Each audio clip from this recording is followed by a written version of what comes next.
رسول الله نحمده ونصلي على رسوله الكريم اما بعد فاعوذ بالله من الشيطان الرجيم بسم الله الرحمن الرحيم رب اشرح لي صدري ويسر لي امري واحلل عقدة من لساني يفقهوا قولي اذا سألك عبادي عني فاني قريب اجیب دعوت الداعی اذا دعان فلیستجیبوا لی ولیؤمنوا بی لعلہم یرشدون۔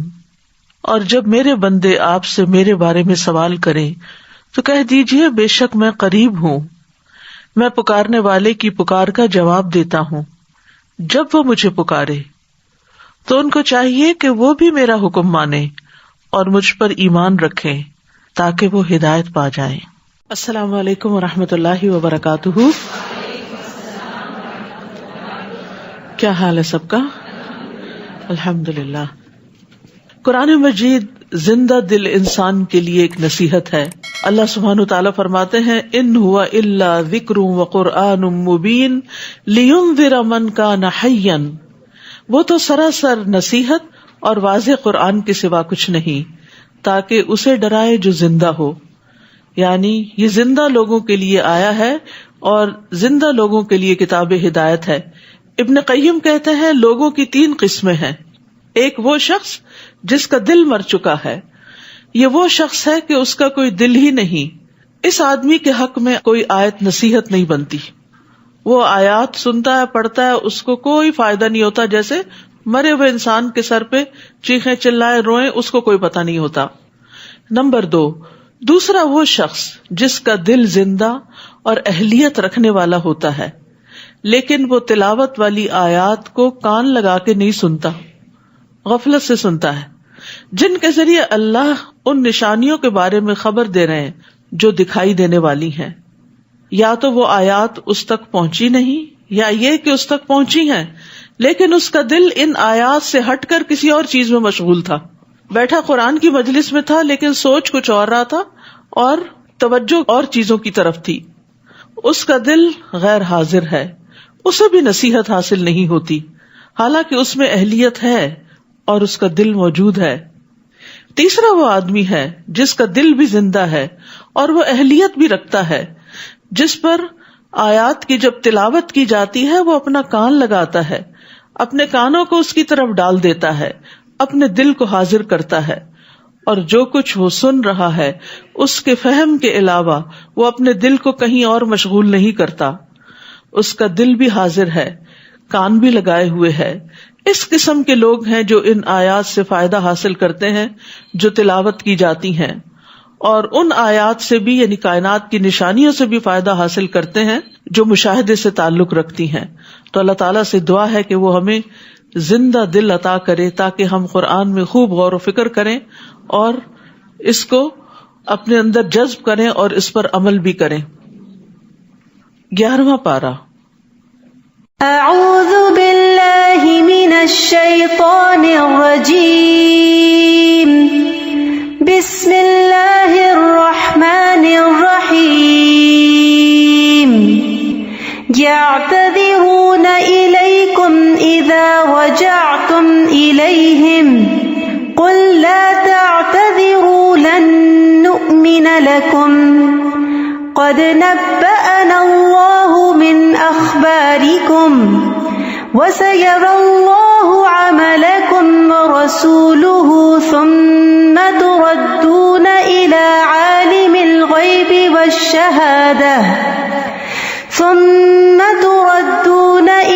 عالم الغيب والشهادة فينبئكم بما كنتم تعملون۔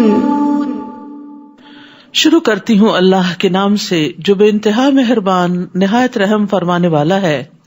جب تم ان کے پاس واپس آؤ گے تو وہ تمہارے سامنے معذرت شروع کر دیں گے، عذر پیش کریں گے۔ آپ ان سے کہہ دیجئے بہانے نہ بناؤ، ہم تمہاری باتوں پر یقین نہیں کریں گے کیونکہ اللہ نے ہمیں تمہارے حالات بتلا دیے ہیں، اور آئندہ بھی اللہ اور اس کا رسول تمہارے کام دیکھ لیں گے۔ پھر تم ایسی ذات کی طرف لوٹائے جاؤ گے جو کھلے اور چھپے سب حالات جانتا ہے، وہ تمہیں بتا دے گا کہ تم کیا کچھ کرتے رہے ہو۔ یہاں پر اللہ سبحانہ وتعالی دولت مند منافقین کے پیچھے رہنے کا ذکر کرتے ہوئے فرما رہے ہیں کہ ان کے پیچھے رہنے کے لیے ان کے پاس کوئی عذر نہ تھا، اور جب تم اب جنگ سے واپس لوٹو گے، ان کے پاس جاؤ گے تو وہ عذر بہانے لے کر آ جائیں گے اور معذرتیں کریں گے، تو آپ ان سے کہہ دیجئے کہ تم بہانے مت بناؤ، ہم تمہاری بات نہیں مانیں گے، یعنی تمہاری جھوٹی معذرتوں کی تصدیق نہیں کریں گے، کیونکہ اللہ تعالیٰ نے ہمیں تمہارے حالات سے خبردار کر دیا ہے اور اللہ سبحانہ تعالیٰ کی بات سچی ہے، لہذا تمہارے عذر پیش کرنے کا کوئی فائدہ نہیں، کیونکہ وہ ایسے ایسے بہانے اور ایسے ایسے معذرتیں پیش کر رہے تھے جو بالکل اس کے برعکس تھی جو اللہ تعالیٰ ان کے حالات کے بارے میں خبر دے چکے تھے، اور اللہ کی بات سب سے سچی بات ہوتی ہے۔ اور پھر یہاں یہ بتا دیا گیا کہ اللہ اور اس کا رسول تمہارے اعمال دیکھیں گے، یعنی دنیا میں عمل صداقت کی میزان ہے، یعنی عمل سے پتہ چلتا ہے، کسی کا رویہ بتاتا ہے کہ وہ اپنی بات میں کتنا سچا ہے۔ عمل کے ذریعے سچ اور جھوٹ میں امتیاز ہوتا ہے، صرف باتوں سے کسی کا سچا ہونا نہیں پتہ چلتا۔ پھر تم غائب اور حاضر کے جاننے والے یعنی اللہ رب العالمین کی طرف لوٹائے جاؤ گے، یعنی آخرت میں اس کے سامنے پیش کیے جاؤ گے جس سے کوئی بھی چیز اوجھل نہیں۔ یہاں اللہ سبحانہ تعالیٰ کی یہ صفات بیان ہوئی ہیں کہ وہ غیب کو بھی جانتا ہے اور حاضر کو بھی جانتا ہے، اس کے لیے سب برابر ہے، اور جو تم عمل کر رہے ہو وہ سب تمہیں بتائے گا، یعنی تم برا یا بھلا جو کچھ کرتے ہو اللہ تعالیٰ تمہیں اس کے بارے میں آگاہ فرمائے گا، تم پر ذرا برابر بھی ظلم نہیں کیا جائے گا، وہ اپنے عدل اور فضل سے تمہارے اعمال کی جزا دے گا۔ تو یاد رکھیے کہ جب کوئی انسان برائی کا ارتکاب کرتا ہے تو اس کے بعد اس کے 3 حالتوں میں سے ایک حالت ہوتی ہے، یعنی ظاہر اور باطن میں اس کی بات اور عذر کو قبول کیا جائے اور اس کی بنا پہ اس کو معاف کر دیا جائے، یعنی کسی نے غلطی کی اور معذرت کی تو اس کی معذرت قبول کر لی گئی، تو کیا ہوا، اس کو معاف کر دیا گیا۔ دوسری بات یہ کہ معذرت قبول نہیں کی جائے اور اس کو سزا دی جائے، اور تیسری بات یہ کہ گناہ کرنے والے کی گناہ سے اعراض برتا جائے اور کسی طرح کی سزا نہ دی جائے۔ تو یہ تیسرا رویہ ہے جس کے بارے میں اللہ تعالیٰ نے حکم دیا ہے کہ منافقین کے ساتھ یہی رویہ اختیار کیا جائے۔ فرمایا سَيَحْلِفُونَ بِاللَّهِ لَكُمْ إِذَا انقَلَبْتُمْ إِلَيْهِمْ لِتُعْرِضُوا عَنْهُمْ فَأَعْرِضُوا عَنْهُمْ إِنَّهُمْ رِجْسٌ وَمَأْوَاهُمْ جَهَنَّمُ جَزَاءً بِمَا كَانُوا يَكْسِبُونَ۔ جب تم ان کے پاس لوٹ کر آؤ گے یعنی تبوک سے، تو وہ تمہارے سامنے اللہ کی قسمیں کھائیں گے تاکہ تم ان سے اعراض برتو، یعنی ان کو ایک طرح سے معافی کر دو، تو ان سے اعراض ہی برتو کیونکہ وہ ناپاک ہیں، یعنی نفاق جو ہے، منافقت جو ہے وہ ناپاکی کی علامت ہے، اور ان کا ٹھکانہ جہنم ہے، یہ ان کے کاموں کا بدلہ ہے جو وہ کرتے رہے ہیں۔ تو یہاں پر یہ بات سمجھ میں آ رہی ہے کہ کچھ معاملے ایسے ہوتے ہیں کہ جن میں انسان کو پتا ہوتا ہے کہ سامنے والا بالکل جھوٹ کہہ رہا ہے، انتہائی غلط بات کر رہا ہے، اس کا عمل اس کے بالکل اپوزٹ ہے، یعنی زبان سے وہ کچھ کہتا ہے، عمل سے کچھ کہتا ہے، لیکن آپ کے پاس قسمیں کھاتے ہوئے اور جھوٹا سچے آنسو بہاتے ہوئے آ جاتا ہے معذرت کرنے کے لیے، تو اب یہ ہے کہ آپ کون سا رویہ اختیار کریں گے؟ یا تو یہ کہ آپ کے نہیں بالکل کوئی بات نہیں، میں تم سے راضی ہوں۔ آپ کیسے راضی ہیں؟ آپ راضی نہیں ہیں تو آپ اپنی رضامندی ظاہر نہ کریں، آپ اس پر سزا بھی نہ دیں کیونکہ وہ اب اللہ کا نام لے کر اپنے جھوٹ پہ پردہ ڈال رہا ہے۔ تو تیسرا رویہ اعراض، تغافل، اگنور، جسٹ اگنور، ایسے لوگوں کو اگنور کر دینا چاہیے، نہ خوشی کا اظہار کرنا چاہیے اور نہ ہی کوئی سزا دینی چاہیے، ان کا معاملہ اللہ پہ چھوڑ دینا چاہیے۔ یحلفون لکم لترضوا عنہم فإن ترضوا عنہم فإن اللہ لا یرضى عن القوم الفاسقین۔ وہ تمہارے سامنے قسمیں کھائیں گے تاکہ تم ان سے راضی ہو جاؤ، بس انہیں فکر ہے کہ لوگ راضی ہو جائیں، لوگوں کی نگاہوں میں اچھے بن جائیں۔ یہ بھی نفاق کی ایک علامت ہوتی کہ انسان کو لوگوں کی فکر زیادہ ہو کہ ان کے سامنے میری بے عزتی نہ ہو، اور اللہ کا کوئی ڈر نہ ہو، اور اللہ کے آگے شرمندگی نہ ہو۔ تو فرمایا کہ اگر تم راضی ہو بھی جاؤ تو اللہ ایسے فاسق لوگوں سے راضی نہ ہوگا، یاد رکھیے اگر ہم اپنی غلط باتوں پر، جھوٹ پر، فریب پر، دھوکے پر پردہ ڈال کے جھوٹی باتیں کر کے دوسرے کو خوش کر بھی لیں، یعنی بعض لوگ ہوتے ہیں نا وہ لوگوں کو ڈستے ہیں، لوگوں کے لیے سازشیں کرتے ہیں، برے کام کرتے ہیں، پھر سامنے آتے ہیں تو بڑی خوشنما باتیں کرتے ہیں اور پھر ان کو خوش کرنے کی کوشش کرتے ہیں جن کو انہوں نے پیچھے سے ڈسا ہوا ہوتا ہے یا ان کو نقصان دیا ہوا ہوتا ہے یا ان کو دھوکہ دیا ہوا ہوتا ہے. تو ایسے میں اگر سامنے والا راضی ہو بھی جائے تو اللہ دیکھ رہا ہوتا ہے کہ یہ شخص کتنا فسادی اور کتنا غلط کار ہے. تو خاندانی تعلقات میں بھی بعض اوقات آپ کو ایسے لوگوں سے واسطہ پیش آتا ہے کہ جو پیٹھ پیچھے آپ کا گھر خراب کرتے ہیں، آپ کے ہسبینڈ کے دل میں آپ کے خلاف بری بری باتیں ڈالتے ہیں اور اسی طرح کے چھپ چھپ کے غلط کام کرتے ہیں، لیکن آپ کے سامنے آپ کو ظاہر نہیں ہونے دیتے تاکہ آپ سے جو فائدے ان کو پہنچ رہے ہیں وہ پہنچتے رہیں. یعنی فائدے بھی اٹھاتے ہیں آپ سے اور دھوکہ بھی دیتے ہیں آپ کو، اور آپ کو پتہ بھی ہوتا ہے. تو ایسے لوگوں سے اعراض برتنا چاہیے اور انہیں یہ یاد رکھنا چاہیے کہ بندوں نے اگر کوئی سزا نہیں دی اور برا بھلا نہیں کہا یا کوئی دنیا میں اس کے کانسیکوینسز نہیں آئے، لیکن اللہ کے حضور جب حاضر ہونا ہے تو پھر خوب شامت آئے گی. اللہ ایسے فاسق لوگوں سے راضی نہ ہوگا. تو انسان کو اللہ کی خوشنودی کو بندوں کی خوشنودی پر مقدم رکھنا چاہیے، یعنی ہمیشہ یہ دیکھنا چاہیے کہ کیا میرا رب بھی میرے اس طرز عمل سے راضی ہے یا نہیں. کیونکہ لوگوں کے برعکس اگر اللہ کو راضی کرے انسان تو اللہ سبحانہ وتعالیٰ اس کی دنیا کے حالات بھی درست کر دے گا اور آخرت کے بھی. ایک روایت میں آتا ہے کہ معاویہ رضی اللہ عنہ نے ام المومنین عائشہ رضی اللہ عنہا کو لکھا کہ مجھے ایک خط لکھیے جس میں میرے لیے نصیحتیں ہوں، آپ مجھے نصیحت کیجیے لیکن زیادہ نہ ہوں. اور یہ بھی بڑی حکمت کی بات ہے کہ تھوڑی بات زیادہ یاد رہتی ہے. تو حضرت عائشہ رضی اللہ عنہا نے حضرت معاویہ کو لکھا، سلام علیک اما بعد، میں نے رسول اللہ صلی اللہ علیہ وسلم کو فرماتے ہوئے سنا کہ جو شخص اللہ کی رضا لوگوں کو ناراض کر کے تلاش کرے گا تو لوگوں سے پہنچنے والی تکلیف کے سلسلے میں اللہ اس کے لیے کافی ہوگا. یعنی اگر لوگ ناراض بھی ہو گئے لیکن اللہ کی رضا اس کے سامنے ہے کہ میں یہاں اگر جھوٹ بولوں تو اللہ تعالیٰ ناراض ہوگا، مجھے سچی بات ہی کرنی ہے، تو جو لوگ ناراض ہوں گے کچھ دن بعد راضی بھی ہو جائیں گے، اللہ ان کے لیے کافی ہو جائے گا. اور جو شخص لوگوں کی رضامندی کو یعنی لوگوں کو راضی کرنے کو اللہ کے غصے میں تلاش کرے گا، اللہ اسے لوگوں کے سپرد کر دے گا. والسلام علیکم. بس اتنی سی نصیحت کی. تو مقصد کیا تھا کہ ہر حال میں اللہ کو راضی رکھنے کی فکر کرو. اس آیت سے یہ بھی پتہ چلتا ہے کہ اللہ فاسق لوگوں سے راضی نہیں ہوتا، فاسق لوگوں سے راضی نہیں ہوتا. یعنی اگر ہم یہ چاہتے ہیں سچے دل سے کہ اللہ تعالیٰ ہم سے راضی ہو جائے تو پھر ہمیں وہ کام کرنے چاہیے جس سے اللہ راضی ہو، جس سے اللہ محبت کرے. الاعراب اشد کفرا و نفاقا، دیہاتی عرب کفر اور نفاق میں زیادہ سخت ہیں اور ان میں یہ امکان زیادہ ہے کہ وہ اس دین کی حدود کو نہ سمجھ سکیں جو اللہ نے اپنے رسول پر نازل کی ہیں، اور اللہ سب کچھ جاننے والا اور حکمت والا ہے. تو یاد رکھیے کہ دیہاتوں میں رہنے والوں کے پاس علم حاصل کرنے کے ذرائع کم ہوتے ہیں، علم کی مجالس کم ہوتی ہیں، اور ویسے بھی ان کا طرز زندگی کچھ رف اینڈ ٹف ہوتا ہے جس کی وجہ سے ان کے مزاج کے اندر بھی سختی ہوتی ہے، اور پھر قرآن و سنت کا علم نہ ہونے کی وجہ سے بھی ایک سختی آ جاتی ہے. تو اس لیے یہاں پر بہت اہم نقطہ پتہ چلتا ہے کہ انسان جہالت دور کرنے کے لیے علم حاصل کرے تاکہ اس کے دل کی سختی بھی جائے، اس کے رویے اور اخلاق کی سختی بھی ختم ہو. کیونکہ آپ نے دیکھا ہوگا کہ چاہے کوئی دنیا کا علم بھی حاصل کیے ہوئے ہو، جو سمجھدار پڑھا لکھا انسان ہوتا ہے اس کے اندر ایک خاص قسم کی ہمبلنس اور ایک عاجزی ہوتی ہے. اس کے برعکس وہ شخص جو ان پڑھ ہوتا ہے اس کے اندر ایک کھردرا پن ہوتا ہے.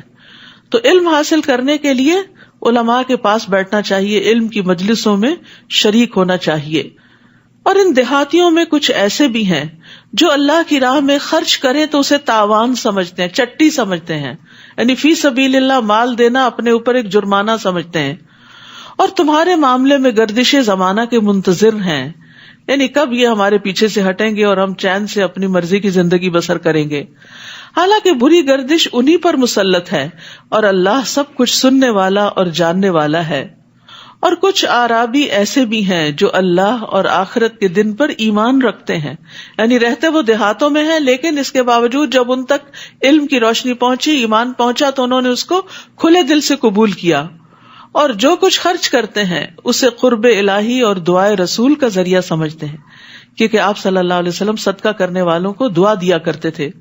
سن لو، یہ واقعی ان کے لیے قرب الہی کا ذریعہ ہے.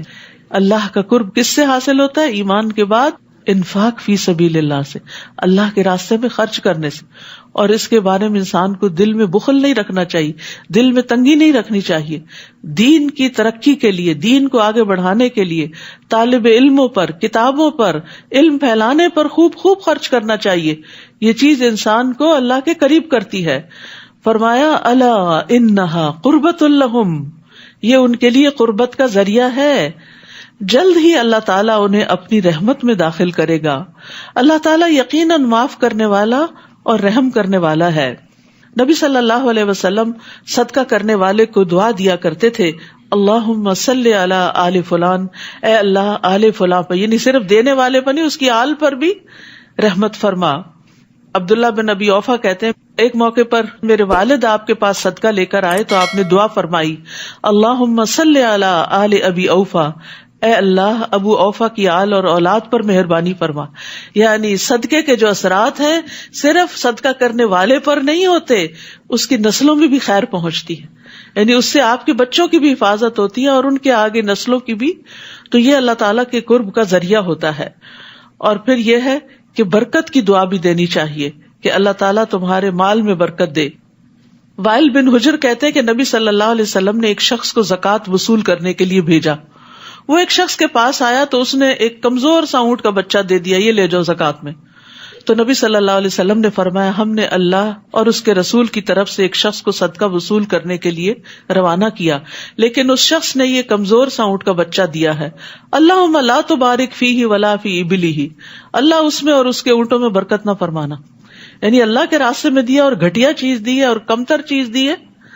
آپ کی یہ بات اس شخص کو پہنچ گئی کہ آپ کے بارے میں نبی صلی اللہ علیہ وسلم یہ فرما رہے ہیں، اور یہ دراصل سب کو سکھانا تھا. اس لیے تو وہ ایک خوبصورت اونٹنی لے کر آ گیا اور عرض کرنے لگا، میں اللہ عز و جل اور اس کے نبی کے سامنے توبہ کرتا ہوں اور معافی مانگتا ہوں. تو نبی صلی اللہ علیہ وسلم نے فرمایا، اللہم بارک فیہ وفی ابلہ، اللہ اس میں اور اس کے اونٹوں میں برکت پیدا کر دے. یعنی آپ صلی اللہ علیہ وسلم بھی اس سے پھر راضی ہو گئے، کیونکہ آپ اسے اپنی ذات کے لیے کچھ وصول نہیں کر رہے تھے، اللہ کے دین کے لیے کر رہے تھے. تو عام طور پر کیا ہوتا ہے کہ جب ہم صدقہ کرتے ہیں تو اپنی پسندیدہ چیزیں اپنے پاس اور جو نئی ضرورت وہ صرف صدقہ کرتے ہیں.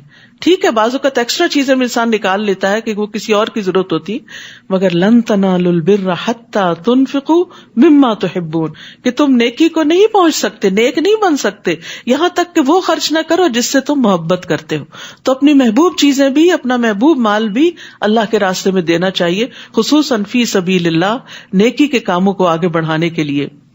والسابقون الاولون من المہاجرین والانصار والذین اتبعوہم باحسان رضی اللہ عنہم ورضوا عنہ. وہ مہاجر اور انصار جنہوں نے سب سے پہلے ایمان لانے میں سبقت کی، اور وہ لوگ جنہوں نے احسن طریقے پر ان کی پیروی کی. قیامت تک جو مہاجرین اور انصار کے طریقوں پہ چلتے رہے تو ہمارے لیے قابل اتباع لوگ کون ہیں؟ صراط الذین انعمت علیہم، کون ہیں؟ جنہیں نبی صلی اللہ علیہ وسلم کا ساتھ نصیب ہوا کہ ان کا لائف سٹائل کیا تھا، وہ اپنے مال کے معاملے میں کیا کیا کرتے تھے، ان کا طریقہ زندگی کیا تھا. اللہ ان سب سے راضی ہوا. اگر اللہ کی رضا چاہتے ہیں تو ان کو اپنا رول ماڈل بنائیں، اور وہ اللہ سے راضی ہوئے. رضی اللہ عنہم ورضوا عنہ، اللہ نے ان کے لیے ایسے باغ تیار کر رکھے ہیں جن میں نہریں جاری ہیں، وہ ان میں ہمیشہ رہیں گے. یہی بہت بڑی کامیابی ہے. تو یاد رکھیے، ہمیشہ آگے جانے والوں، سبقت کرنے والوں کی پیروی کرنی چاہیے، نہ کہ جو پیچھے ہیں، سست ہیں. یعنی جب کسی سے کوئی انسپریشن لیں تو اس سے لیں جو نیکی میں آپ سے آگے ہے، اس سے نہیں لیں جو پیچھے ہے کہ اچھا وہ بھی تو نہیں ابھی کر رہا، ابھی وہ بھی نہیں آیا، ابھی وہ بھی شریک نہیں ہوا، ابھی اس نے بھی شروع نہیں کیا، چلو جب وہ کرے گا میں بھی کر لوں گا. نہیں، جو پہلے جا چکے، جو آگے بڑھ چکے، جو اوپر کے درجوں میں پہنچ گئے، ان کو دیکھیں. یہاں انہی کی طرف اشارہ ہے. تو احسان کے ساتھ پیروی کی، یعنی ہمارے لیے کیا حکم ہے؟ والذین اتبعوہم باحسان. تو احسان کے ساتھ پیروی کرنے کا مطلب یہ ہے کہ انہوں نے ایمان لانے میں ان کی پیروی کی، نیک اعمال میں ان کی پیروی کی، اپنے اقوال اور اعمال میں اللہ کی رضا تلاش کرنے میں ان کی پیروی کی کہ جس طرح صحابہ کرام اور تابعین اللہ کی رضا حاصل کرنے کے لیے اپنا سب کچھ قربان کر دیا کرتے تھے. وَمِمَّنْ حَوْلَكُمْ مِنَ الْأَعْرَابِ مُنَافِقُونَ، اور تمہارے ارد گرد بسنے والے دیہاتیوں میں کچھ منافق موجود ہیں اور کچھ خود مدینہ میں بھی موجود ہیں. کس طرح اللہ سبحانہ وتعالیٰ نے نفاق کو ظاہر کیا اور مسلمانوں کو خبردار کر دیا. جو اپنے نفاق پر اڑے ہوئے ہیں، یعنی کوئی بات سمجھ کے نہیں دیتے، انہیں تم نہیں جانتے، ہم ہی جانتے ہیں. اللہ اکبر. یعنی نبی صلی اللہ علیہ وسلم کو بھی بعض منافقین کے نفاق کا علم نہیں تھا. وہ اتنے ہوشیار چالاک لوگ تھے، اپنی باتوں سے ایسا خوش کرتے تھے کہ ان کے دل کا حال آپ کو نہیں پتا چلتا تھا کہ ان کے اندر کیا ہے. فرمایا آپ انہیں نہیں جانتے، ہم ہی جانتے ہیں. جلد ہی ہم انہیں 2 مرتبہ سزا دیں گے، پھر وہ بڑے عذاب کی طرف لوٹائے جائیں گے. 2 مرتبہ سزا کیا؟ ایک قبر میں، اور بڑا عذاب کہاں ہے؟ آخرت میں. تو اس آیت میں بھی قبر کے عذاب کی دلیل ملتی ہے. ان کے علاوہ کچھ اور لوگ ہیں جنہوں نے اپنے گناہوں کا اعتراف کر لیا اور وہ ملے جلے عمل کرتے رہے، کچھ اچھے اور کچھ برے. امید ہے کہ اللہ ان کی توبہ قبول کر لے، کیونکہ وہ درگزر کرنے والا اور رحم کرنے والا ہے. تو یاد رکھیے کہ بعض اوقات انسان ملے جلے عمل کرتا ہے اور اللہ سے امید بھی رکھتا ہے، تو اختتام جس پر ہوگا انشاءاللہ اللہ سبحانہ وتعالی اپنی رحمت سے بخش دے گا. اے نبی صلی اللہ علیہ وسلم، آپ ان کے اموال سے صدقہ قبول کیجیے. یعنی جب انسان کو پتا ہونا کہ میں کچھ نیکیاں کرتا ہوں، مجھ سے غلطیاں بھی ہوتی ہیں، تو اپنے گناہوں کے ازالے اور کفارے اور ان کو صاف کرنے اور دھونے کے لیے کیا کریں؟ صدقہ کرتے رہے. صدقہ جو ہے وہ نفاق بھی دور کرتا ہے. آپ ان کے اموال میں سے صدقہ قبول کیجیے اور اس صدقے کے ذریعے ان کے اموال کو پاک کیجیے اور ان کے نفوس کا تزکیہ کیجیے، پھر ان کے لیے دعا بھی کیجیے. تو صدقہ کیا ہے؟ نفس کو بھی پاک کرنے کا ذریعہ ہے، مال کو بھی پاک کرنے کا ذریعہ ہے، رسول صلی اللہ علیہ وسلم کی دعائیں حاصل کرنے کا ذریعہ ہے. ان صلاتک سکن لہم، بے شک آپ کی دعا ان کے لیے تسکین کا باعث ہے، اور اللہ سب کچھ جاننے والا اور دیکھنے والا ہے. کیا انہیں معلوم نہیں کہ اللہ ہی اپنے بندوں کی توبہ قبول کرتا ہے اور ان کے صدقے قبول کرتا ہے؟ یعنی صدقہ اور توبہ ساتھ ساتھ. سچی توبہ کیا ہے؟ جس میں انسان کوئی نیک عمل کر کے توبہ کرے، کوئی نفل پڑھ کے کرے، کوئی صدقہ دے کے کرے. یعنی جب بھی کوئی گناہ ستائے اس گناہ کو یاد کر کے صدقہ کریں تاکہ دل ٹھنڈا ہو جائے اور ایک تسکین آ جائے. غم کا علاج ہے صدقہ، بیماریوں کا علاج ہے صدقہ، اور ان کے صدقے قبول کرتا ہے. اور یہ کہ وہی توبہ قبول کرنے والا اور رحم کرنے والا ہے. نیز ان سے کہیے کہ عمل کرتے جاؤ، اللہ، اس کا رسول اور سب مومن تمہارے طرز عمل کو دیکھ لیں گے. تو نفاق دور کرنے کے لیے کیا ہے؟ عمل کر کے دکھائیں. اور ان قریب تم کھلی اور چھپی چیزوں کے جاننے والے کی طرف لوٹائے جاؤ گے، تو وہ تمہیں بتا دے گا جو کچھ تم کرتے رہے. نیز کچھ اور لوگ ہیں جن کا معاملہ اللہ کا حکم آنے تک التوا میں پڑا ہوا ہے، خواہ وہ انہیں سزا دے یا ان کی توبہ قبول کر لے، اور اللہ سب کچھ جاننے والا اور حکمت والا ہے. کچھ اور لوگوں کی طرف اشارہ ہے کہ جن کے اندر نفاق تو نہیں تھا، بس سستی کی وجہ سے پیچھے رہ گئے تھے. نیز کچھ اور لوگ ہیں جنہوں نے ایک مسجد بنائی، اور یہ کون تھے؟ یہ منافقین تھے جنہوں نے قباء کے علاقے میں مسجد قباء کے پیرالل ایک اور مسجد بنا لی جس کو مسجد زرار کہا گیا، اس لیے کہ وہ دعوت حق کو نقصان پہنچائیں. یعنی تفرقہ بازی جو ہے وہ اسلام کے کاز کو نقصان دیتی ہے. کفر پھیلائیں، یعنی اس مسجد کے بنانے کا مقصد اسلام کی تبلیغ نہیں، اسلام کا فائدہ نہیں، بلکہ اس سے اسلام کی بجائے الٹا کفر کو فائدہ ہوگا. مومنوں میں تفرقہ ڈالیں، اور یہ مسجد ایسے لوگوں کو کمین گاہ کا کام دے، چھپنے کا کام دے جو اس سے پیشتر اللہ اور اس کے رسول سے برسر پیکار رہے ہیں. اشارہ ہے ابو عامر الراہب کی طرف، جو دور جاہلیت میں بڑا عبادت گزار تھا، لیکن نبی صلی اللہ علیہ وسلم سے اس کو حسد ہو گیا، تو آپ کے خلاف وہ لوگوں کو بھڑکایا کرتا تھا، حتیٰ کہ مشرکین مکہ تک کے پاس گیا تھا مدد لینے کے لیے کہ کس طرح نبی صلی اللہ علیہ وسلم کے خلاف کوئی محاذ آرائی کی جائے. اور پھر جب وہاں سے کچھ نہیں بنا تو قیصر روم کی طرف گیا اور راستے میں ہی مارا گیا. تو اللہ تعالیٰ نے ایسے ظالم سے چھٹکارا دیا.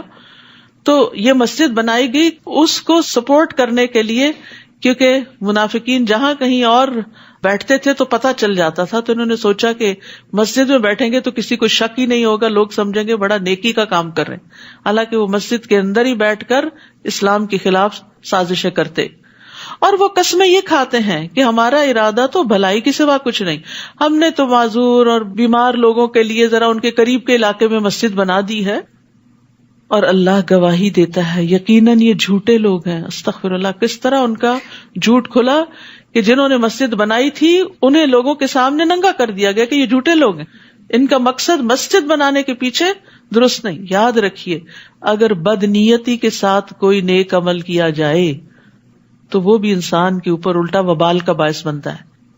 کسی بھی نیک عمل کے لیے بنیادی شرط یہ ہے کہ انسان کی اس میں نیت خالص ہو۔ نبی صلی اللہ علیہ وسلم کے پاس یہ لوگ آئے کہ آپ اس مسجد کا افتتاح کر دیں تاکہ ایک ٹھپا لگ جائے کہ یہ اوتھینٹک ہے۔ اللہ تعالیٰ نے آپ کو روک دیا، اے نبی صلی اللہ علیہ وسلم، آپ اس مسجد زرار میں کبھی بھی نماز کے لیے کھڑے نہ ہونا، کبھی بھی اس میں داخل نہیں ہوں گے آپ۔ وہ مسجد جس کی پہلے دن سے تقوی پر بنیاد رکھی گئی، یعنی مسجد قباء، زیادہ مستحق ہے کہ آپ اس میں کھڑے ہوں، آپ وہاں جائیں، ان کو سپورٹ دیں۔ اس میں ایسے لوگ ہیں جو پاک رہنا پسند کرتے ہیں۔ قباء والوں کی تعریف فرمائی اللہ تعالیٰ نے ان کی پاکی کی بنا پہ، اور اللہ پاک رہنے والوں کو پسند کرتا ہے۔ واللہ یحب المطہرین۔ یہ کون لوگ تھے؟ ان سے پوچھا گیا کہ یہ پاکیزگی کا کیا ایسا طریقہ اختیار کرتے ہیں کہ جس سے اللہ نے ان کی تعریف کی، تو پتہ چلا کہ یہ رفع حاجت کے بعد پتھروں یا ڈھیلوں سے صفائی کرنے کے بعد پھر پانی سے استنجا کرتے ہیں۔ تو یاد رکھیے، صرف ٹیشو پیپر کافی نہیں ہوتا، پانی سے دھونے سے ہی صحیح صفائی ہوتی ہے، اور اسی صفائی اور طہارت کی وجہ سے اللہ تعالیٰ پاک رہنے والوں سے محبت کرتا ہے۔ تو اپنی جسمانی صفائی کا بھی انسان کو خوب خیال رکھنا چاہیے تاکہ فرشتے بھی نفرت نہ کریں، انسانوں کو بھی اذیت نہ ہو، اور اللہ کی محبت بھی حاصل ہو۔ تو صفائی اور ستھرائی اختیار کرنے والوں سے اللہ کی محبت کا وعدہ ہے، اور صاف رہنا جو ہے یہ فطرت کے اعمال میں سے ہے۔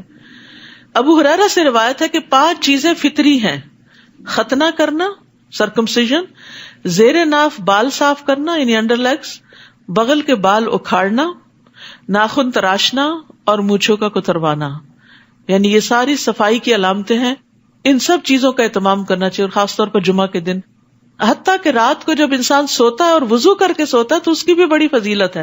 حالانکہ نیند تو وضو توڑ ہی دیتی ہے، لیکن پاکیزگی کی حالت میں انسان سوئے تو اس کا فائدہ کیا ہے؟ فرمایا جو آدمی باوضو رات گزارتا ہے، ایک فرشتہ اس کی چادر میں رات گزارتا ہے۔ جب بھی وہ بندہ رات کی کسی گھڑی میں جاگتا ہے تو فرشتہ کہتا ہے، اے اللہ اپنے اس بندے کو بخش دے کیونکہ اس نے باوضو حالت میں رات گزاری۔ یعنی بے شک بعد میں ٹوٹ جائے، لیکن ابتدا میں آغاز میں جو وضو کیا اس سے دعائیں ملتی ہیں۔ ذرا سوچو، کیا وہ شخص بہتر ہے جس نے اپنی عمارت کی بنیاد اللہ کے خوف اور اس کی رضا پر رکھی ہو؟ یعنی دین کے لیے کوئی بلڈنگ بنا رہا ہے، مسجد بنا رہا ہے، کوئی دینی ادارہ بنا رہا ہے، اور اس کے اندر 2 چیزیں ہیں کہ اس تعمیر میں اللہ کا خوف بھی ہے اور اللہ کی رضا حاصل کرنے کا شوق بھی ہے کہ اس کی وجہ سے اللہ تعالیٰ مجھ سے راضی ہو جائے۔ یا وہ شخص بہتر ہے جس نے اپنی عمارت کی بنیاد ایک کھوکھلے گڑھے کے کنارے پر رکھی ہو جو اس کو بھی لے کر جہنم کی آگ میں جا گرے؟ اشارہ ہے مسجد زرار کی طرف کہ جس کے نیچے نیت کا اخلاص نہیں تھا۔ ایسے ظالم لوگوں کو اللہ کبھی سیدھی راہ نہیں دکھاتا۔ تو یاد رکھیے کہ چاہے آپ ایک فزیکل عمارت بنائیں یا کسی نیکی کے کام کو بلڈ کریں، تو اس کے نیچے جب تک اخلاص کی بنیاد نہیں ہوگی اس وقت تک جنت کا حصول ممکن نہیں۔ اگر اس کے نیچے دھوکہ اور فریب ہے تو پھر وہ عمارت گرے گی اور انسان کو جہنم میں لے جائے گی۔ یعنی وہ بظاہر بڑا سا نیکی کا کام بھی جنت میں لے جانے والا نہیں اگر اللہ کے لیے نہیں کیا جا رہا۔ تو نیکی چھوٹی بھی بڑا فائدہ دے جاتی ہے۔ آدھی کھجور کا صدقہ بھی انسان کو جہنم کی آگ سے بچاتا ہے اگر وہ اللہ کے لیے کیا گیا ہو۔ اور بڑے سے بڑے کارنامے بھی، چاہے وہ قرآن کی تلاوت ہو یا پڑھنا پڑھانا ہو یا شہادت کی موت ہو یا اسی طرح بہت زیادہ سخاوت کرنا ہو، اگر وہ اللہ کی رضا کے لیے نہیں تو یہی اعمال سب سے پہلے جہنم میں لے جانے والے۔ دکھاوے کی نیکیاں جنت میں نہیں لے جائیں گی، جہنم میں لے جانے والی ہیں.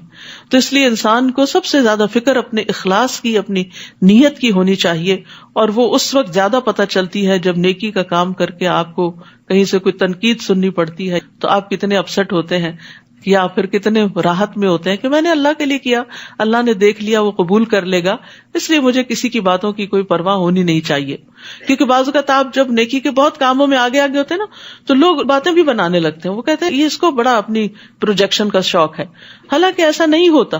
تو پھر آپ سوچتے ہیں اچھا میں اب نہیں کروں گی. نہیں، یہی تو آپ کے ٹیسٹ ہوا تھا کہ آپ پھر بھی نیکی کریں گے یا نہیں. کیا صرف لوگوں کی تعریف کی وجہ سے نیکی کریں گے، یا ان کی تنقید کے باوجود بھی نیکی کے کام نہیں چھوڑیں گے؟ تو یاد رکھیے، کوئی کچھ بھی کرے، جو ٹھان لی ہے وہ ٹھان لی ہے، وہ کرنا ہی کرنا ہے، چاہے نتیجہ دنیا میں اس کا کچھ بھی سامنے آتا ہے، کیونکہ اللہ کی رضا کے لیے انسان آزمایا جاتا ہے. اس سے خود بھی انسان کو پتہ چلتا ہے کہ میں بھلا یہ کام کیوں کر رہا تھا. ورنہ انسان کی بعض اوقات ملی جلی سی نیت ہوتی، اتنی خالص نہیں ہوتی، لیکن پھر اس سے کیا ہوتا ہے، پتہ چل جاتا ہے. جب امتحان آتا ہے، آزمائش آتی ہے، تو انسان کو اپنی ورتھ بھی پتہ چل جاتی ہے کہ میرے اندر کتنی ثابت قدمی ہے. پھر فرمایا ان اللہ اشترى من المؤمنین انفسهم واموالهم بان لهم الجنہ یقاتلون فی سبیل اللہ فیقتلون ویقتلون وعدا علیہ حقا فی التوراة والانجیل والقرآن ومن اوفى بعہدہ من اللہ فاستبشروا ببیعکم الذی بایعتم بہ وذلک هو الفوز العظیم. اللہ تعالیٰ نے مومنوں سے ان کی جانیں اور ان کے مال جنت کے بدلے خرید لیے ہیں. وہ اللہ کی راہ میں لڑتے ہیں، مارتے بھی ہیں اور مرتے بھی ہیں. تورات، انجیل اور قرآن سب کتابوں میں اللہ کے ذمے یہ پختہ وعدہ ہے. اللہ سے بڑھ کر اپنے وعدے کو وفا کرنے والا کون ہے؟ لہٰذا اے مسلمانوں، تم نے جو سودا کیا اس پر خوشیاں مناؤ، اور یہی بہت بڑی کامیابی ہے. سوچئے، خریدار کون ہے آپ کی جان کا، آپ کے مال کا؟ لینے والا کون ہے؟ کون ہے؟ اللہ. اللہ خریدنا چاہتا ہے آپ سے آپ کی جان اور مال، کیا آپ اس کی راہ میں دے دیں. اور یہ معاہدہ کہاں لکھا ہوا ہے؟ 3 کتابوں میں، تورات، انجیل اور قرآن. سب میں، دنیا کی سب سے بہترین کتابوں میں یہ بات لکھی ہوئی ہے، سب سے سچی کتابوں میں. کس کے ذریعے یہ معاہدہ کروایا جا رہا ہے؟ رسول اللہ صلی اللہ علیہ وسلم کے ذریعے. اور معاوضہ کیا ہے؟ جنت. خریدار بھی بہترین، معاوضہ بھی بہترین، جہاں معاہدہ لکھا ہوا وہ بھی بہترین، جس کے ذریعے کانٹریکٹ کرایا جا رہا ہے وہ بھی بہترین. یہ ساری چیزیں انتہائی سچی اور انتہائی اوتھینٹک. کوئی شک ہے پھر بھی کہ ہم اپنا وقت، اپنی جان، اپنی صلاحیت، اپنی ذہانت، اپنا مال اللہ کے راستے میں نہ لگائیں، خالصتاً اللہ کے لیے؟ کیونکہ اس کا بدلہ اللہ نے جنت لکھا، اور یہ اللہ کا سودا انتہائی قیمتی سودا ہے. نبی صلی اللہ علیہ وسلم نے فرمایا، الا ان سلعۃ اللہ غالیہ، خبردار سن لو، اللہ کا سودا بڑا مہنگا ہے. سن لو، بے شک الا ان سلعۃ اللہ الجنہ، بے شک اللہ کا سودا جنت ہے. تم سے جان اور مال لیتا ہے اور بدلے میں جنت دیتا ہے.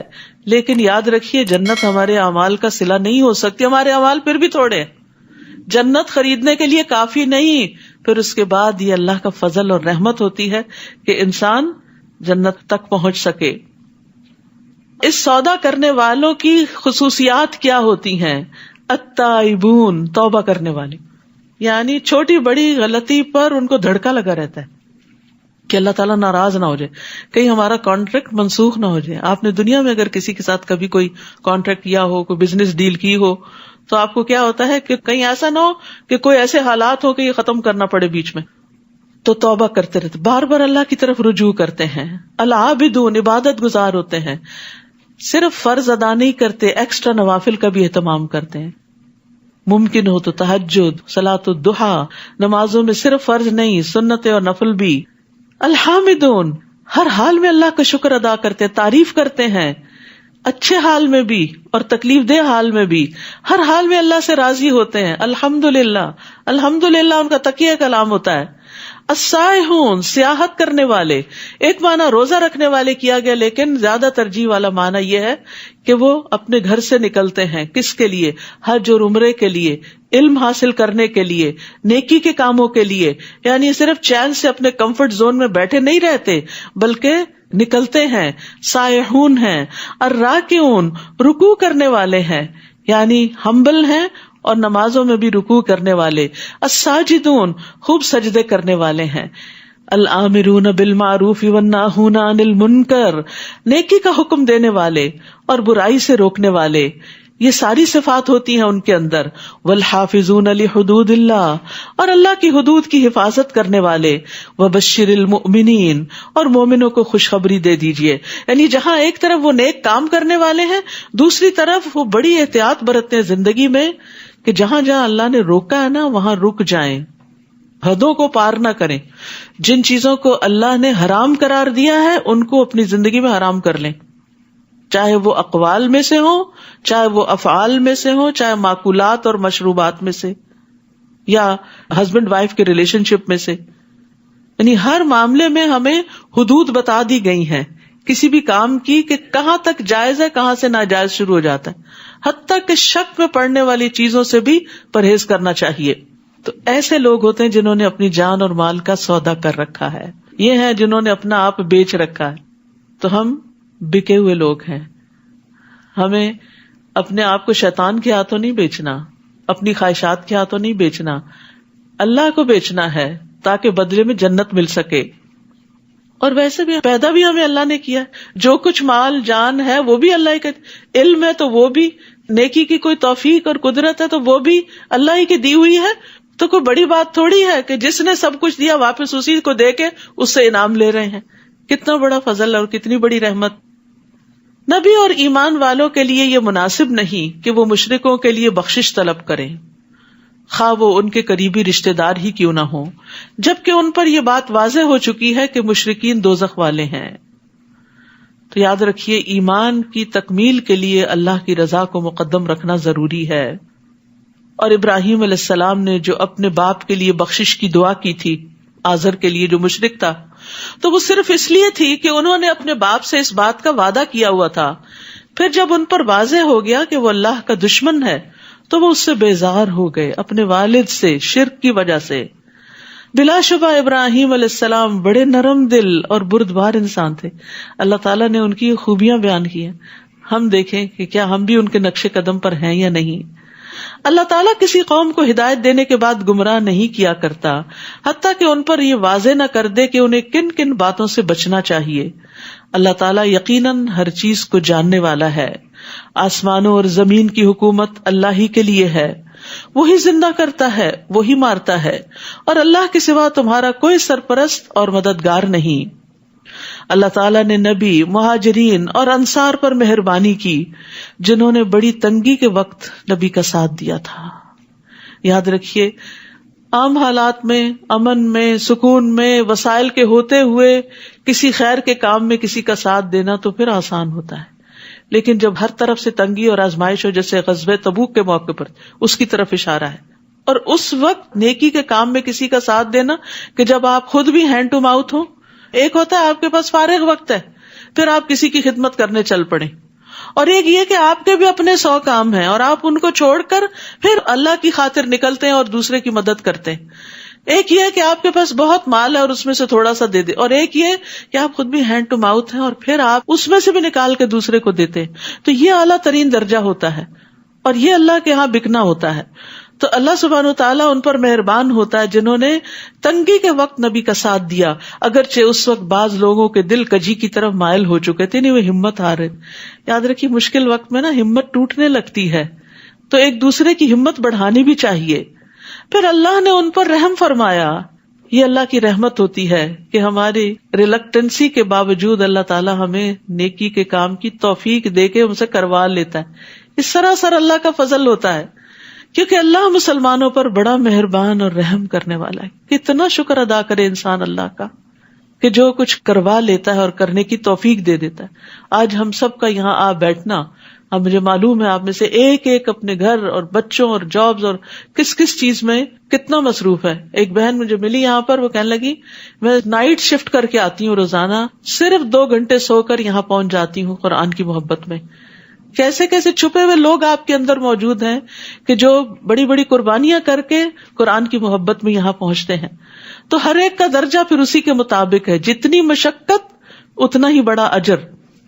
پھر اللہ نے ان پہ رحم فرمایا. یہ اللہ کی رحمت ہوتی ہے, کیونکہ اللہ مسلمانوں پر بڑا رحم کرنے والا, بڑا مہربان ہے.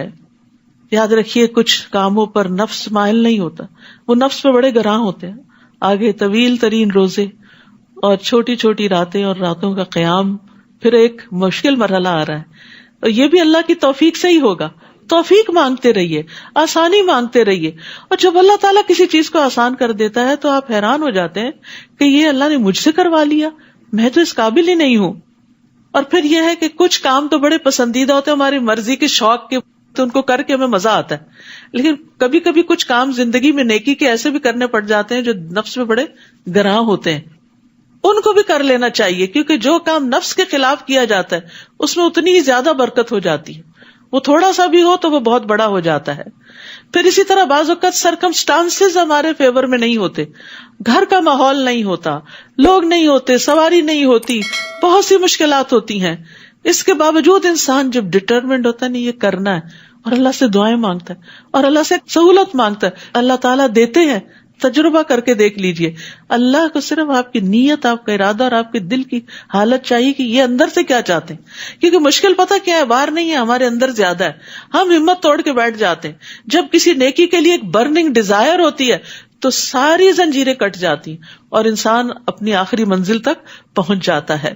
تو اللہ تعالیٰ انسان کو مسلسل ایسی آزمائشوں کے ساتھ آزماتا ہے جن کو وہ ناپسند کرتا ہے, اور پھر اللہ تعالیٰ اس کو اس مرتبے تک پہنچا دیتے. بعض اوقات ایک بندے کے لیے اللہ نے اعلیٰ مرتبہ رکھا ہوتا ہے لیکن وہ اعمال میں بڑا سستا ہوتا ہے, تو اللہ تعالیٰ اس کو کسی امتحان میں ڈال دیتے اور اس آزمائش میں ڈال کر اس کو وہیں پہنچاتے ہیں. یہ بھی اللہ کا فضل ہوتا ہے. لیکن جب مشکل آتی ہے تو ہم کہتے ہیں شاید اللہ ہم سے ناراض ہے, یہ شیطان کا وسوسہ ہوتا ہے.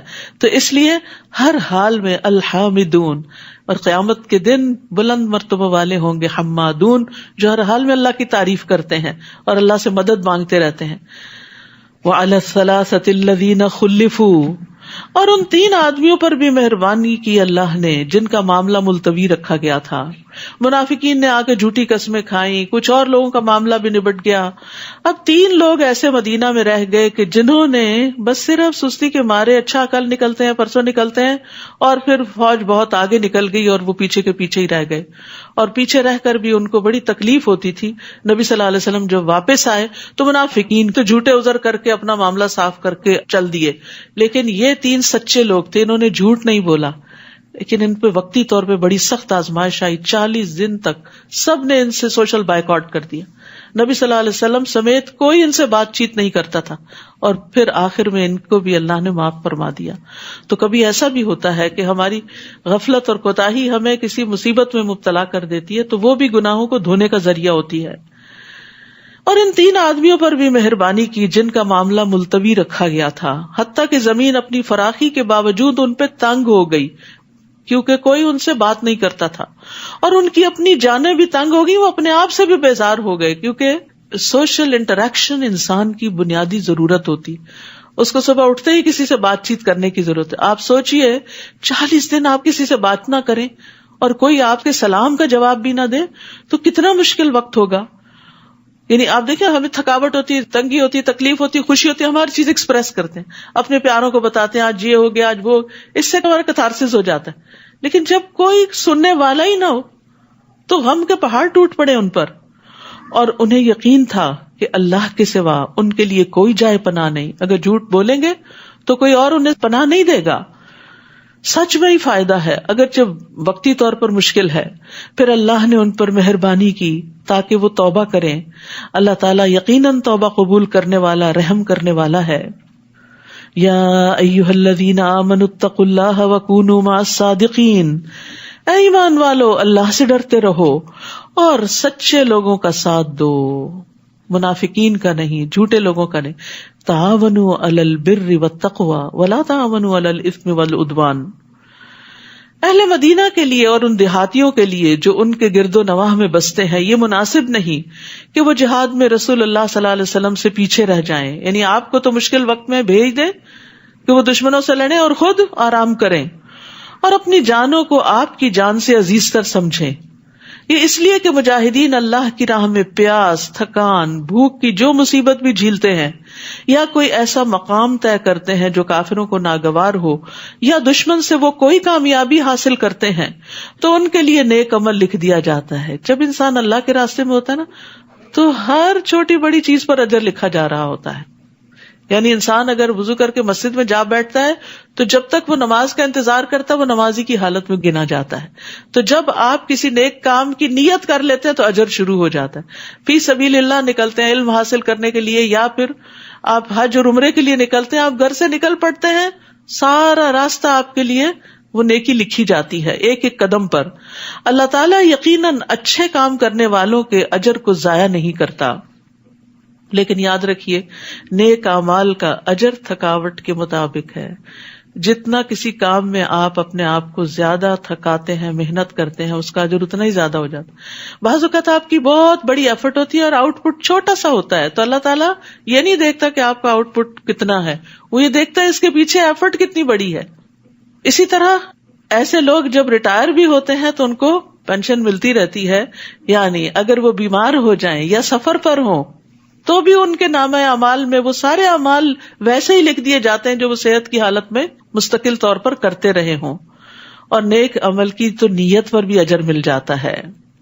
نبی صلی اللہ علیہ وسلم نے فرمایا جو اپنے بستر پر آئے اور اس کی نیت یہ ہو کہ رات کو اٹھ کر نماز پڑھوں گا، تہجد پڑھوں گا، پھر اس پہ نیند کا ایسا غلبہ ہوا کہ سوتے سوتے صبح ہو گئی، تو اس کو جس عمل کی یعنی تہجد کی اس نیت نے سلا دیا اس کا بھی ثواب ملے گا. وہ نیند بھی اس کے لیے ثواب کا باعث بن گئی. وہ تہجد لکھے گئے اور اس کی نیند اس کے رب کی جانب سے اس پر صدقہ ہے، یعنی اللہ تعالیٰ اس پر بھی راضی ہے اور اس کو ایک طرح سے سکون دے دیا. ضرورت ہوگی انسان کی، بعض اوقات ایسا ہوتا ہے نا انسان بہت تھکا ہوتا ہے، اس کے باوجود اس کا شوق ہوتا ہے کہ میں کچھ کر لوں، لیکن عین کام کرتے وقت آپ کو اونگ آ جاتی. آپ بڑے شوق سے مسجد آتے ہیں خطبہ سنتے سنتے بیچ میں غائب ہو جاتے ہیں، تو وہ وقت بھی ثواب کا لکھا جاتا ہے کیونکہ آپ کی نیت کاؤنٹ ہو رہی ہے. وَلَا يُنْفِقُونَ نَفَقَةً صَغِيرَةً وَلَا كَبِيرَةً، نیز یہ مجاہدین جو بھی تھوڑا یا زیادہ خرچ کرتے ہیں یا کوئی وعدی طے کرتے ہیں تو یہ چیزیں ان کے حق میں لکھ دی جاتی ہیں تاکہ اللہ انہیں ان کے اعمال کا بہتر صلہ عطا کرے جو وہ کرتے رہے. یعنی چھوٹی بڑی ہر نیکی ان کی قبول ہو جاتی ہے. وَمَا كَانَ الْمُؤْمِنُونَ لِيَنْفِرُوا كَافَّةً، مومنوں کے لیے یہ ممکن نہیں کہ وہ سب کے سب ہی نکل کھڑے ہوں. غزوہ تبوک میں تو سب کو نکلنے کا حکم تھا نا، کیونکہ بہت مشکل وقت تھا، لیکن یہ حکم ہمیشہ کے لیے باقی نہیں رہا کہ میدان جنگ میں سب کو نہیں نکلنا.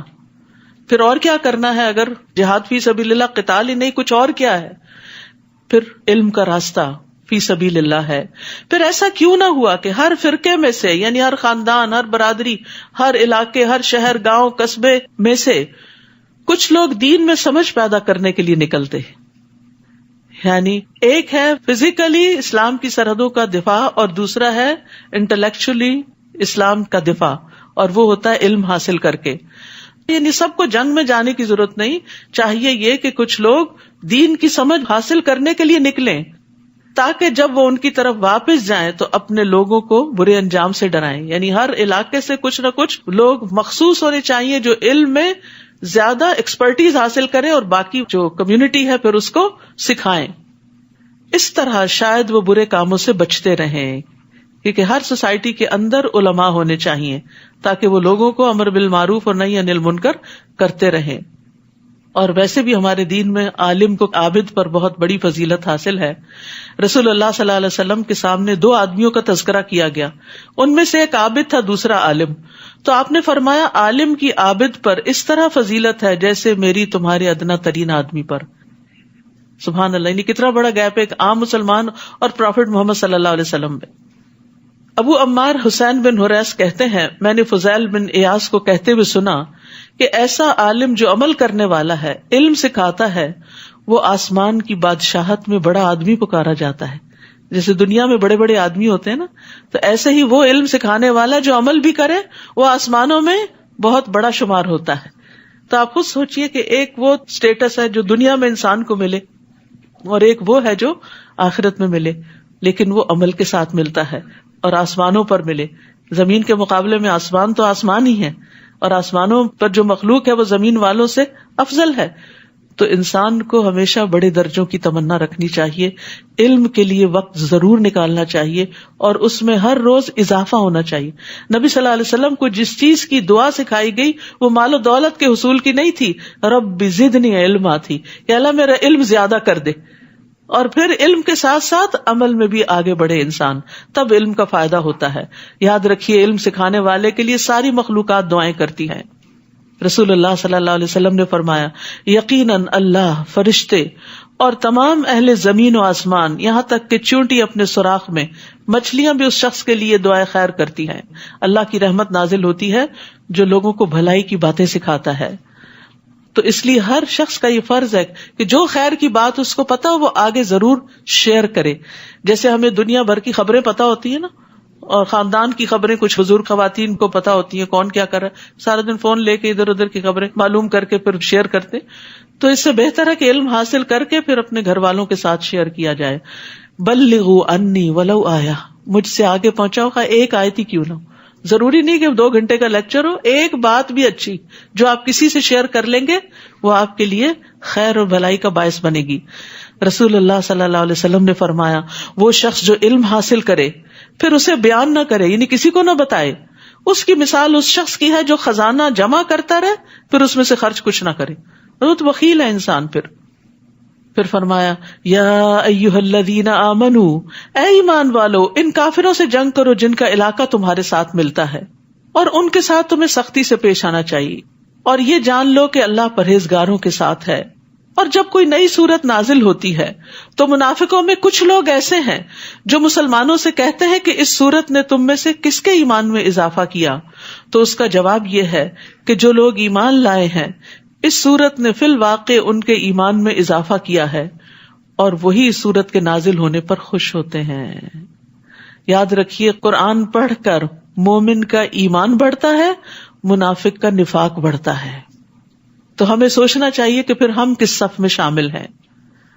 یعنی منافقین ایک دوسرے سے کہتے ہیں کس کا ایمان بڑا ہے، اور دوسرے ہنسی مذاق میں ٹالتے ہیں، یعنی قرآن کو اس کے مرتبے سے گراتے ہیں. لیکن ایمان والوں کے پاس جب قرآن کی کوئی بات پہنچتی ہے تو ان کا ایمان اور بڑھ جاتا ہے، اور قرآن سے ایمان میں اضافہ ہوتا ہے. 3 باتیں جس میں ہو اللہ اس کے دل کو ایمان سے بھر دیتا ہے: عالم کی صحبت، قرآن کی تلاوت اور روزے رکھنا.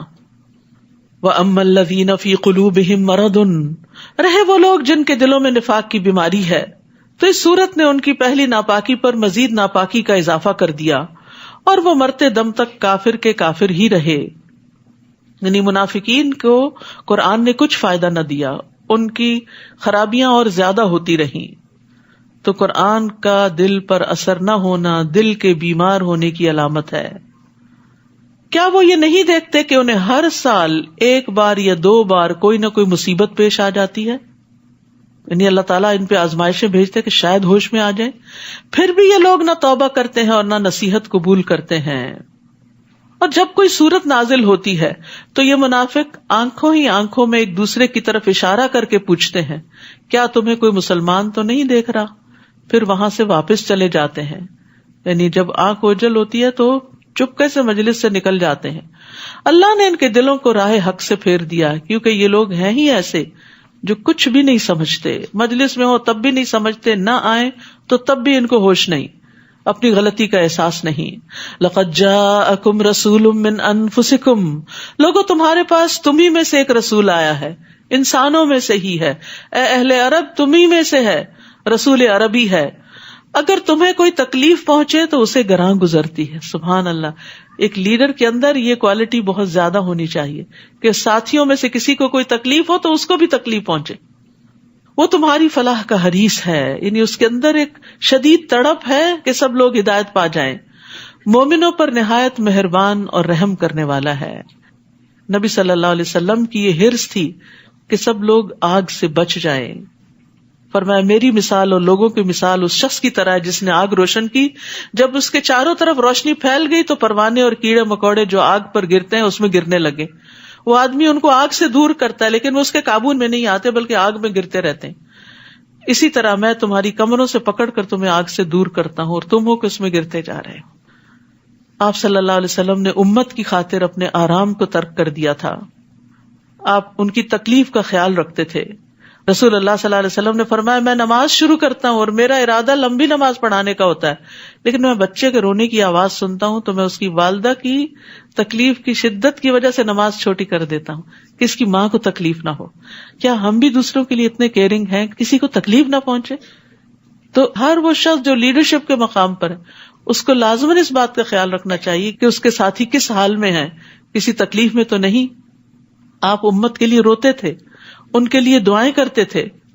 فَإِن تَوَلَّوْا، پھر اگر لوگ اعراض برتے ہیں تو ان سے کہہ دیجئے فَقُلْ حَسْبِيَ اللَّهُ لَا إِلَٰهَ إِلَّا هُوَ عَلَيْهِ تَوَكَّلْتُ وَهُوَ رَبُّ الْعَرْشِ الْعَظِيمِ، کہ مجھے میرا اللہ کافی ہے جس کے سوا کوئی الہ نہیں، میں اسی پر بھروسہ کرتا ہوں اور وہ عرش عظیم کا مالک ہے. تو یہ کلمہ بڑا اہم کلمہ ہے، پریشانیوں میں کفایت کرنے والا ہے. سنن نبی داؤد کی روایت میں آتا ہے جس نے صبح و شام 7 بار یہ پڑھا اللہ اس کی پریشانیوں میں اس کی کفایت کرے گا. اور اگر کوئی آپ پر الزام لگائے یا تکلیف دے جس کا آپ کے پاس جواب نہ ہو تو بھی حسبی اللہ و نعم الوکیل پڑھے. سورۃ یونس. سورۃ یونس مکی سورت ہے. سورۃ یونس اللہ سبحانہ و تعالی کی توحید بیان کرتی ہے جو کہ مکی صورتوں کا خاصہ ہے، اور اس میں بے شمار دلائل دیے گئے ہیں، عقلی بھی اور نقلی بھی. سورۃ یونس کی ابتدا نبی صلی اللہ علیہ وسلم کی طرف وحی آنے کے بارے میں ہوئی. سورۃ توبہ کا اختتام بھی نبی صلی اللہ علیہ وسلم سے متعلق ہے اور سورۃ یونس کا آغاز بھی. اور یہ پہلی سورت ہے جو کسی نبی کے نام پر ہے، اور 3 مسلسل صورتیں یونس، ہود اور یوسف جو ہیں انبیاء کے ناموں پر ہیں. اگرچہ اس میں یونس علیہ السلام کا ذکر بہت مختصر ہے لیکن باقی تمام واقعات کے مقابلے میں بڑی اہمیت رکھتا ہے. بسم اللہ الرحمن الرحیم. الف لام را تلک آیات الکتاب الحکیم. الف لام را، یہ حکمت والی کتاب کی آیات ہیں. کیا لوگوں کو اس بات پر تعجب ہوتا ہے کہ انہی میں سے ایک آدمی پر ہم نے وحی کی کہ وہ لوگوں کو ڈرائے اور ایمان لانے والوں کو یہ خوشخبری دے کہ ان کے رب کے ہاں ان کے لیے حقیقی عزت اور مرتبہ ہے. سبحان اللہ، یہ خوشخبری ہے ایمان والوں کو کہ ان کا مرتبہ اور مقام ان کے رب کے پاس عزت والا ہے. اس دعوت پر کافروں نے کہہ دیا یہ تو صاف جادوگر ہے. ان ربکم اللہ الذی خلق السماوات والارض. اب رب کی پہچان کرائی جا رہی ہے کہ کون ہے رب، کس کو ماننا ہے، کس کو پوجنا ہے. تمہارا رب یقیناً وہ اللہ ہے جس نے آسمانوں اور زمین کو 6 دنوں میں پیدا کیا، پھر عرش پر قرار پکڑا. وہی کائنات کا انتظام چلاتا ہے، کوئی اس کے ہاں سفارش نہیں کر سکتا الا یہ کہ پہلے اس کی اجازت حاصل ہو. یعنی سارے اختیارات کا مالک اللہ ہے. ان صفات کا مالک ہے تمہارا رب، لہذا اسی کی عبادت کرو. کیا تم غور نہیں کرتے کہ ساری کائنات اسی کی اطاعت میں ہے، اسی کے چلانے سے چل رہی ہے، تو تمہیں بھی اسی کی طرف اپنا رخ کرنا چاہیے.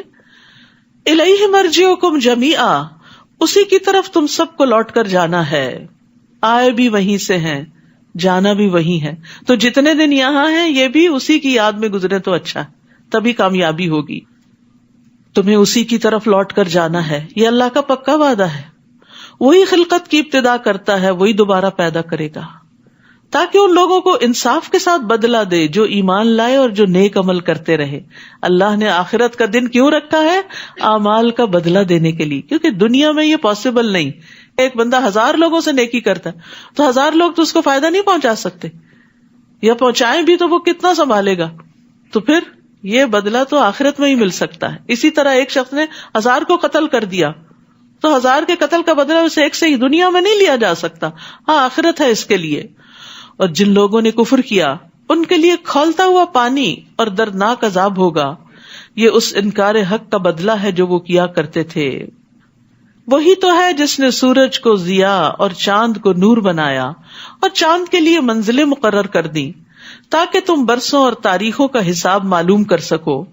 اللہ نے یہ سب چیزیں کسی حقیقی مقصد کے لیے ہی پیدا کی ہیں، ایسے ہی بیکار میں کھیل کے طور پہ نہیں یہ سب کچھ بنایا گیا. یہ اللہ کی قدرت کی نشانیاں ہیں، انسان کو فائدہ پہنچانے کے لیے ہیں. وہ اپنی نشانیاں ان لوگوں کو تفصیل سے بیان کرتا ہے جو علم رکھتے ہیں. علم والے ہی ان نشانیوں کی تفصیلات اور ڈیٹیل جانتے ہیں، چاہے وہ دین کا علم ہو یا دنیا کا علم جو ایمان کے ساتھ ہو. ایمان کے بغیر ان چیزوں کی تفصیلات انسان کو کسی نتیجے تک نہیں پہنچاتی، اور پھر وہ ان چیزوں کا صحیح حق بھی ادا نہیں کرتا. پھر فرمایا ان فی اختلاف اللیل والنہار، یقیناً رات اور دن کے عدل بدل کے آنے میں، ان چیزوں میں جو اللہ نے آسمانوں اور زمین میں پیدا کی ہیں، ان لوگوں کے لیے بے شمار نشانیاں ہیں جو تقوی اختیار کرتے ہیں.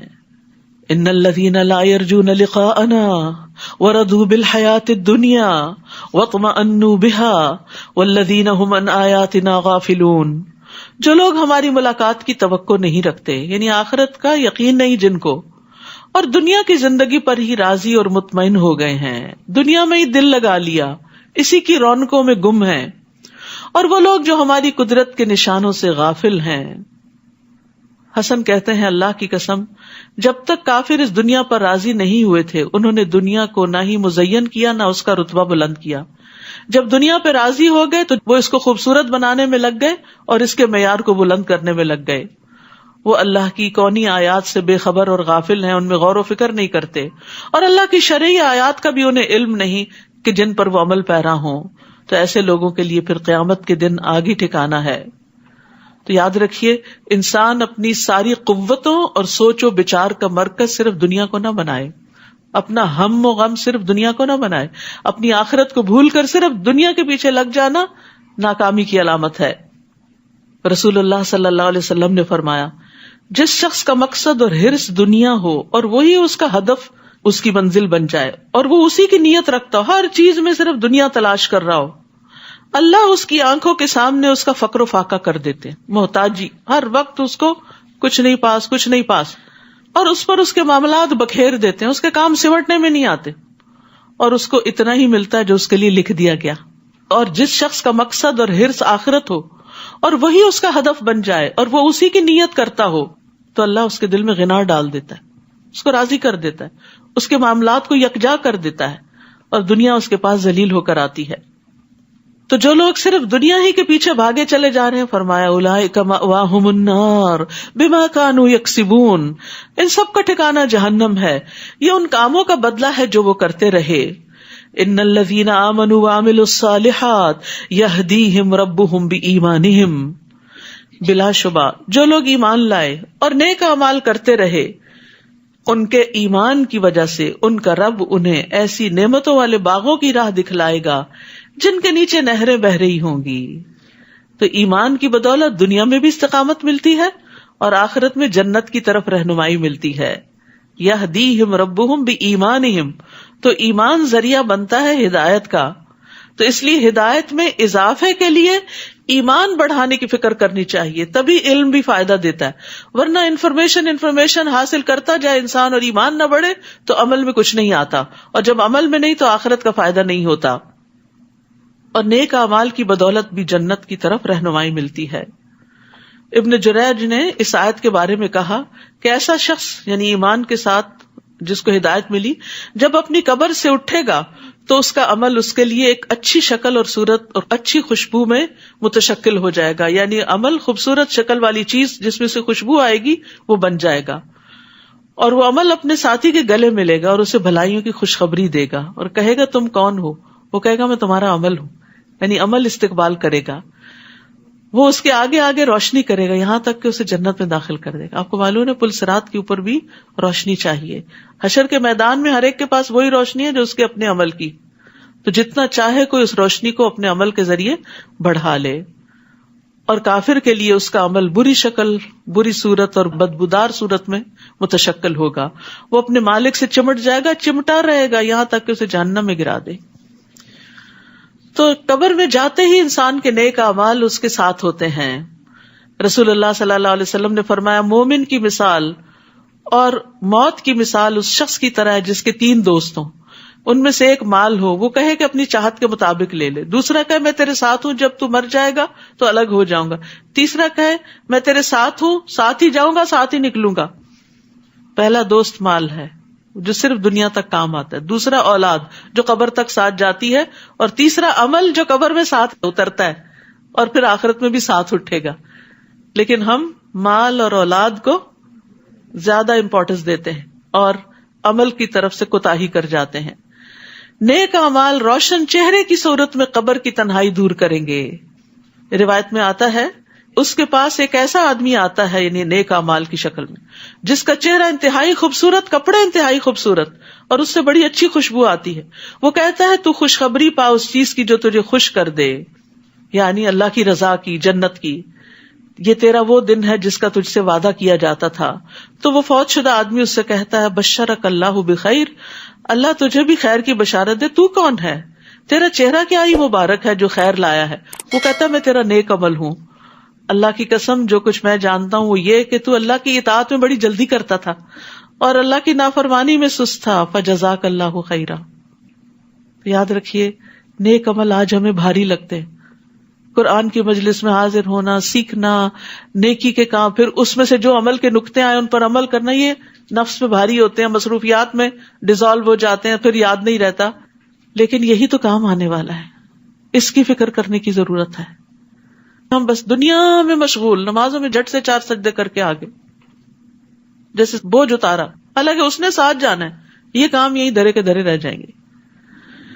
دعواہم فیہا سبحانک اللہم وتحیتہم فیہا سلام وآخر دعواہم ان الحمد للہ رب العالمین.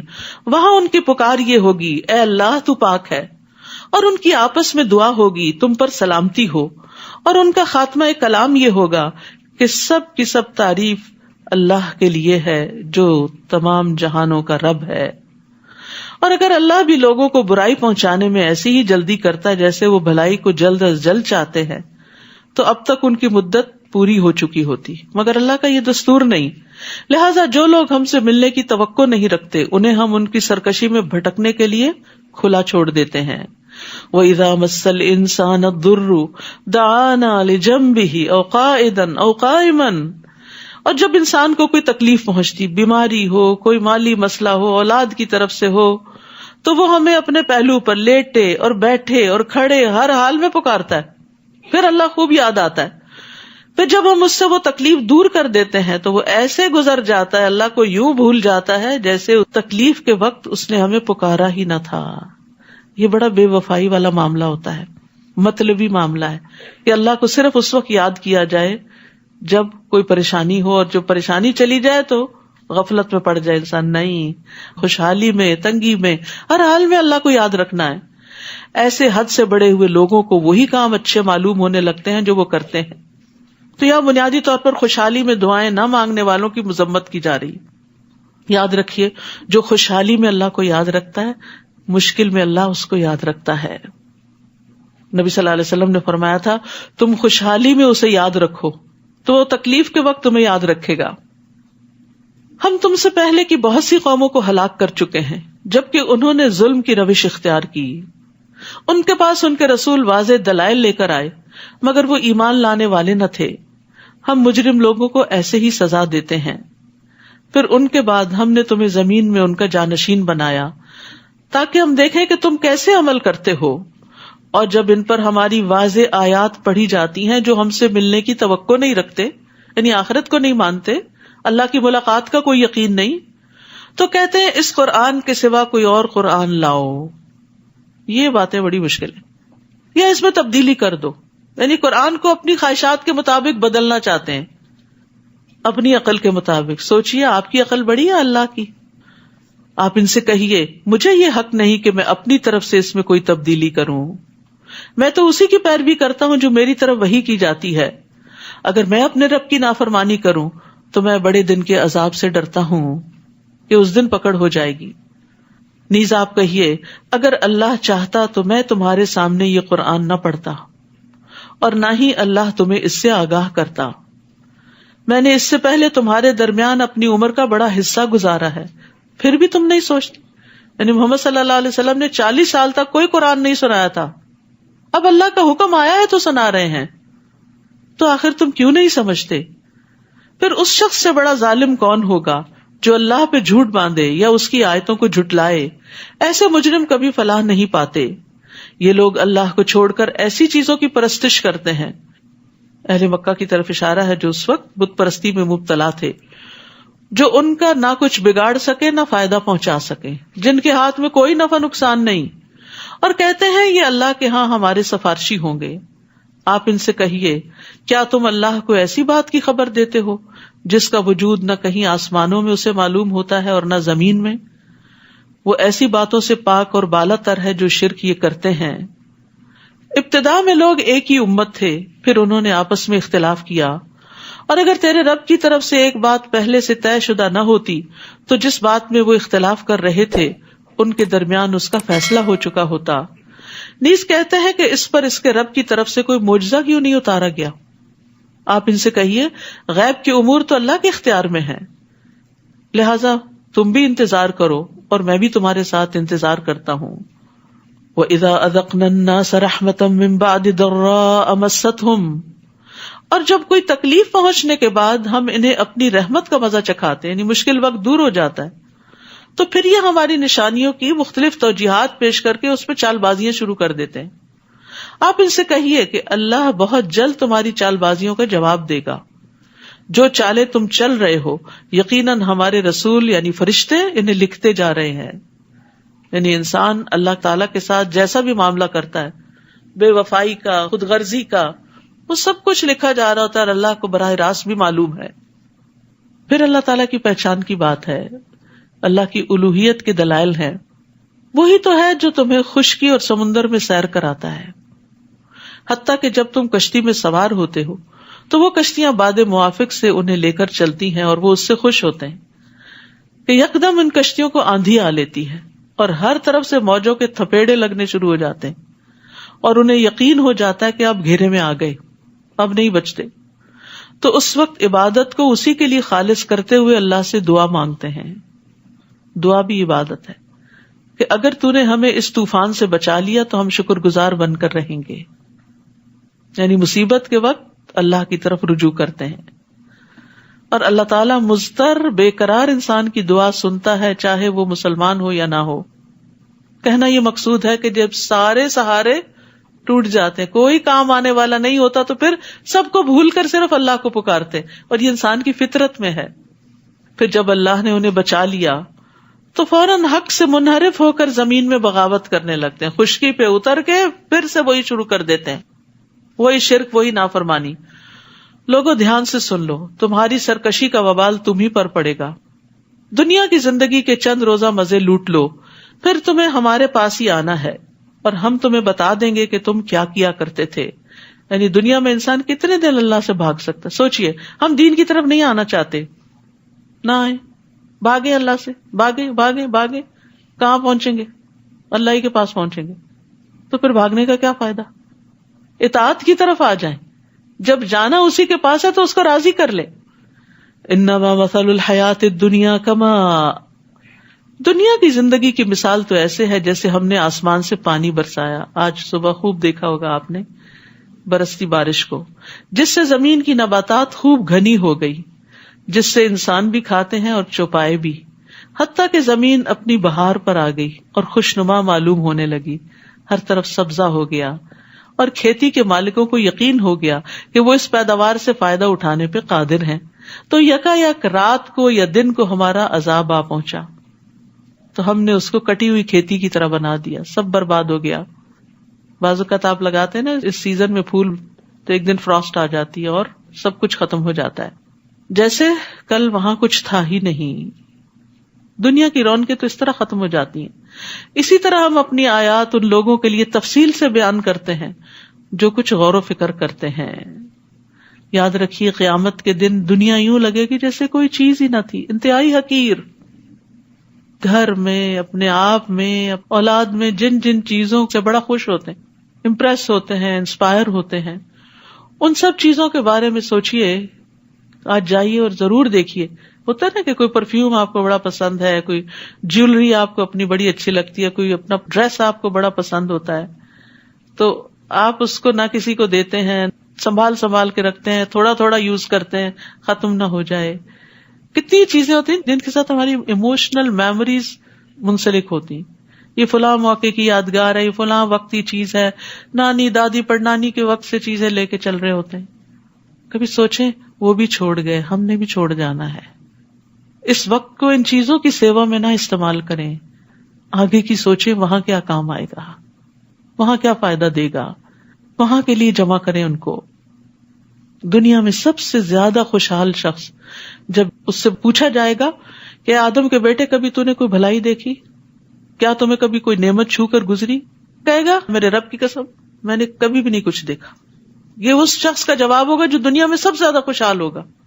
اور دنیا میں سب سے زیادہ تکلیف اور تنگی والا کہے گا جنت دیکھ کے میں نے کبھی کوئی تکلیف دیکھی نہیں، سب بھول جائے گا. اور جنت کی نعمتیں دیکھ کے دنیا کی یہ حقیر چیزیں جن کو ہم بہت بڑا سمجھتے ہیں، ان کو وہاں لانا نہیں چاہیں گے کہ وہ دنیا میں بڑی قیمتی چیز ہے، مجھے ذرا جنت میں پہنچا دی جائے. نہیں، اس کی کوئی ویلیو نہیں. اب جن دنیا کی چیزوں کو اب ہم بہت ویلیو دیتے ہیں کچھ بھی نہیں ہے، حقیر ترین ہے اگر یہ اطاعت میں نہیں لگ رہی. ہاں اگر آپ کی گاڑی ہے، آپ کا وقت ہے، کوئی بھی چیز اللہ کی اطاعت میں خیر اور نیکی کے کاموں میں لگ رہا ہے، وہ ورت ہے، وہ وہاں بھی کام آ جائے گا، وہ خوشنما شخص کی شکل میں آپ کے ساتھ آ جائے گا. تو دنیا جو ہے آفات کا گھر ہے، فانی ہے، یہاں کی راحتیں بہت تھوڑی ہیں. اس لیے آخرت کے لیے اپنے آپ کو تھکانا چاہیے. للذین احسنوا الحسنى وزیادہ، جن لوگوں نے اچھے کام کیے ان کے لیے ویسا ہی اچھا بدلہ ہوگا. یعنی ایک صفحے پر دنیا میں جو کچھ آپ کر رہے ہیں اس کو جب پلٹا جائے گا آخرت کے دن وہی نکلے گا، اور اس سے بھی زیادہ. اور زیادہ کیا ہے؟ اللہ سبحانہ وتعالیٰ کا دیدار. ان کے چہروں پر نہ سیاہی چھائے گی اور نہ ذلت. یہ لوگ جنتی ہیں جس میں وہ ہمیشہ رہیں گے. جب اہل جنت جنت میں چلے جائیں گے تو اللہ تبارک و تعالیٰ ان سے فرمائیں گے کیا تم مزید کچھ چاہتے ہو؟ وہ عرض کریں گے کیا تو نے ہمارے چہروں کو روشن نہیں کر دیا؟ کیا تو نے ہمیں جنت میں داخل نہیں کر دیا؟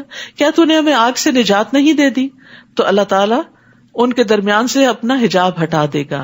جنتی اللہ تعالیٰ کا دیدار کریں گے تو جو کچھ انہیں ملا ہوگا ان میں سے سب سے زیادہ محبوب ترین چیز ان کے لیے رب کا دیدار ہوگا، جس کے بعد انہیں باقی چیزیں بہت چھوٹی لگیں گی. تو جو اللہ کی رضا اور اس کے دیدار اور اس کے چہرے کے لیے نیک عمل کرتے ہیں وہی اس کو پا سکیں گے. اور جن لوگوں نے برے کام کیے ان کو اتنا ہی بدلہ ملے گا جتنی ان کی برائی ہے، نہ کم نہ زیادہ. ان پر ذلت چھائی ہوئی ہوگی، کوئی انہیں اللہ سے بچانے والا نہ ہوگا. ان کے چہروں پر ایسی تاریکی چھائی ہوگی جیسے ان پر تاریک رات کے پردے پڑے ہوئے ہوں. یہی لوگ دوزخی ہیں جس میں وہ ہمیشہ رہیں گے. اور جس دن ہم سب کو اکٹھا کریں گے پھر جن لوگوں نے شرک کیا تھا انہیں ہم کہیں گے کہ تم اور تمہارے شریک اپنی اپنی جگہ پر ٹھہرے رہو. پھر ہم انہیں الگ الگ کر دیں گے تو ان کے بنائے ہوئے شریک انہیں کہیں گے تم تو ہماری بندگی کرتے ہی نہیں تھے. یعنی قیامت کے دن سب بیزار ہو جائیں گے. بہت سے لوگ سورج کے پیچھے چلیں گے، کچھ چاند کے، کچھ بتوں کے، اور پھر ان کو بھی جب جہنم میں پھینکا جائے گا تو وہ ساتھ ہی چلیں گے. ہمارے اور تمہارے درمیان اللہ کی گواہی کافی ہے، اور اگر تم کرتے بھی تھے تو ہم تمہاری عبادت سے بالکل بے خبر تھے. معبود وہاں جا کے انکاری ہو جائیں گے. اس وقت ہر شخص اپنے اعمال کو جو اس نے آگے بھیجے ہوں گے جانچ لے گا، اور وہ سب اللہ کی طرف لوٹائے جائیں گے جو ان کا حقیقی مالک ہے. اور جو کچھ افتراء پردازیاں وہ کرتے رہے سب انہیں بھول جائیں گے. قل من یرزقکم من السماء والارض، آپ ان سے پوچھیے آسمان اور زمین سے تمہیں رزق کون دیتا ہے. سوچے انسان، پانی ہو، چارہ ہو، کھانا ہو، کہاں سے آتا ہے؟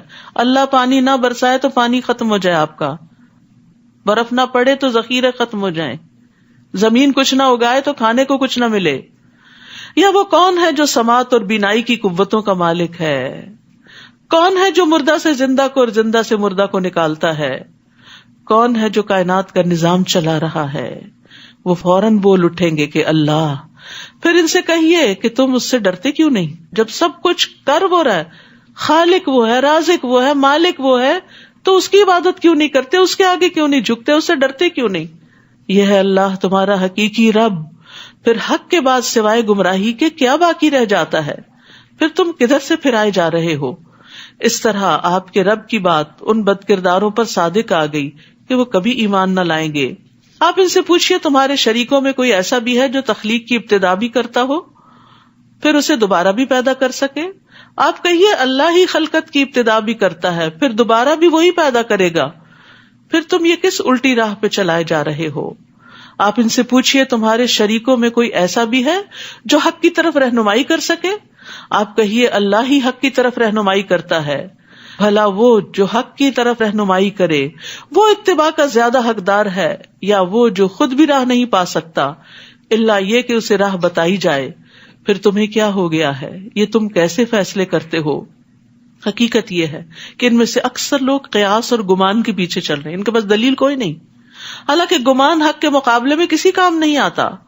بلا شبہ اللہ خوب جانتا ہے جو کچھ یہ کر رہے ہیں، یعنی دنیا میں جو لوگ بھی اللہ کا حق کا انکار کرتے ہیں وہ صرف وہم و گمان کا شکار ہے، ان کے اپنے کچھ خود ساختہ خیالات ہیں، کوئی ٹھوس دلیل نہیں ہے ان کے پاس۔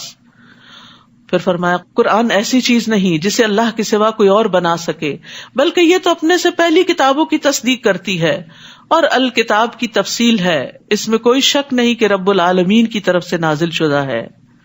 یعنی توحید کے دلائل کے بعد قرآن کی تصدیق کی بات کی جا رہی ہے تاکہ اگر ایمان لے آئے انسان تو ہدایت کا سامان بھی ہو، ورنہ اللہ کو رب مان لینا کافی نہیں، اس کو جاننا بھی ضروری ہے کہ وہ رب ہے اور اس کی اطاعت ہے۔ کیا وہ یہ کہتے ہیں کہ اس نے قرآن خود بنا ڈالا؟ آپ ان سے کہیے اگر تم اس بات میں سچے ہو تو تم بھی ایسی ہی کوئی صورت بنا لاؤ اور اللہ کے سوا جس کو تم مدد کے لیے بلا سکو بلا لو، بلکہ انہوں نے اس چیز کو جھٹلا دیا جس کا وہ اپنے علم سے احاطہ نہ کر سکے، حالانکہ ابھی تک اس کا انجام سامنے ہی نہیں آیا۔ اسی طرح ان لوگوں نے بھی جھٹلا دیا جو ان سے پہلے تھے، پھر دیکھ لو ظالموں کا کیا انجام ہوا۔ اور ان میں سے تو کچھ ایسے ہیں جو اس قرآن پر ایمان لاتے ہیں، کچھ نہیں لاتے، اور آپ کا رب ان مفسدوں کو خوب جانتا ہے۔ اور اگر وہ آپ کو جھٹلا دیں تو ان سے کہیے کہ میرے لیے میرا عمل، تمہارے لیے تمہارا عمل۔ یعنی ایک داعی کو مطمئن ہونا چاہیے بتانے کے بعد اور اپنے عمل پہ پھر توجہ دینی چاہیے۔ تم اس سے بری ذمہ ہو جو میں کرتا ہوں اور میں اس سے بری ذمہ ہوں جو تم کر رہے ہو۔ وَمِنْهُمْ مَن يَسْتَمِعُونَ إِلَيْكَ، اور ان میں سے کچھ ایسے ہیں جو آپ کی باتیں سنتے تو ہیں مگر کیا آپ بہروں کو سنا سکتے ہیں خواہ وہ کچھ بھی سمجھ نہ سکتے ہوں؟ یعنی کان ہے، دل مردہ ہے، اندر کچھ نہیں جاتا۔ تو یاد رکھیے صرف سنتے جانا اور عمل کچھ نہ کرنا انسان کے لیے ہلاکت کا باعث ہے۔ نبی صلی اللہ علیہ وسلم نے ایک دفعہ ممبر پہ فرمایا تم رحم کرو تم پہ رحم کیا جائے گا، معاف کر دو اللہ تمہیں معاف کر دے گا۔ ہلاکت ہے ان لوگوں کے لیے جو صرف باتیں سنتے ہی ہیں، یعنی کرتے نہیں پھر اس پہ عمل۔ ہلاکت ہے ان لوگوں کے لیے جو اپنے گناہوں پر جانتے بوجھتے اصرار کرتے ہیں اور ڈٹے رہتے ہیں۔ اور کچھ ایسے جو آپ کی طرف دیکھتے ہیں، سنتے نہیں بس صرف دیکھ رہے ہوتے ہیں۔ تو کیا آپ اندھوں کو راہ دکھا سکتے ہیں خواہ وہ کچھ دیکھتے بھالتے نہ ہو؟ یاد رکھیے مومن اور کافر کی بصیرت میں فرق ہوتا ہے۔ تو انسان جب تک علم سے عمل کا فائدہ نہیں اٹھاتا وہ صاحب بصیرت نہیں ہوتا۔ ان اللہ لا یظلم الناس شیئا ولکن الناس انفسهم یظلمون، اللہ تعالیٰ تو لوگوں پر کچھ بھی ظلم نہیں کرتا بلکہ لوگ خود ہی اپنے آپ پر ظلم کرتے ہیں۔ اور جس دن اللہ انہیں جمع کرے گا، کب؟ قیامت کے دن، تو وہ یوں محسوس کریں گے جیسے دنیا میں دن کی صرف ایک گھڑی رہ کے آئے ہیں۔ اللہ اکبر، یہ لمبی لمبی زندگیاں 60-70 سال کی وہاں کیا محسوس ہوں گی؟ ایک گھڑی، ایک سٹنگ۔ وہ ایک دوسرے کو پہچانتے ہوں گے، وہاں بھی پہچان لیں گے اچھا وہ فلاں ہے یہ فلاں ہے، اور ہر کوئی اپنے حال میں ہوگا اپنے اعمال کے مطابق، کچھ خوشحال ہوں گے کچھ بدحال۔ جن لوگوں نے ہماری ملاقات کو ہی جھٹلا دیا یقیناً وہی خسارے میں رہے اور راہ راست پر نہ آئے۔ تو انسان کی خوبی اور بھلائی خیر کس میں ہے کہ وہ اللہ کے بعد، قرآن کے بعد آخرت پر بھی ایمان رکھتا ہو۔ جس عذاب کا ہم ان سے وعدہ کرتے ہیں اس کا کچھ حصہ خواہ آپ کے جیتے جی آپ کو دکھلا دیں یا اس سے پہلے ہی آپ کو اٹھا لیں، انہیں بہرحال ہمارے پاس ہی لوٹ کر آنا ہے، اور جو کچھ وہ کر رہے ہیں اللہ اس پر گواہ ہے۔ ہر امت کے لیے ایک رسول ہے، پھر جب ان کے پاس رسول آتا ہے تو پورے انصاف کے ساتھ ان کا فیصلہ چکا دیا جاتا ہے اور ان پر ظلم نہیں کیا جاتا۔ نیز وہ یہ پوچھتے ہیں کہ اگر تم سچے ہو تو جو دھمکی تم ہمیں دے رہے ہو وہ کب پوری ہوگی، یعنی قیامت آنے کی۔ آپ ان سے کہہ دیجئے مجھے تو اپنے بھی نفع و نقصان کا کچھ اختیار نہیں مگر جو اللہ کی مشیت ہو۔ ہر امت کے لیے مہلت کی ایک مدت ہے، جب ان کی یہ مدت پوری ہو جاتی ہے تو پھر ایک گھڑی کی بھی تقدیم و تاخیر نہیں ہوتی۔ انسانوں کی موت کا وقت، پرندوں کی موت کا وقت، دنیا کی موت کا وقت سب لکھا ہوا ہے اور مقرر وقت پر وہ پہنچتی ہے۔ آپ ان سے پوچھئے ذرا سوچو تو اگر تم پر اللہ کا عذاب رات کو یا دن کو آ جائے تو پھر مجرم لوگ آخر کس چیز کی جلدی مچا رہے ہیں؟ کیا وہ عذاب جب واقع ہو جائے گا تو اس وقت تم ایمان لاؤ گے؟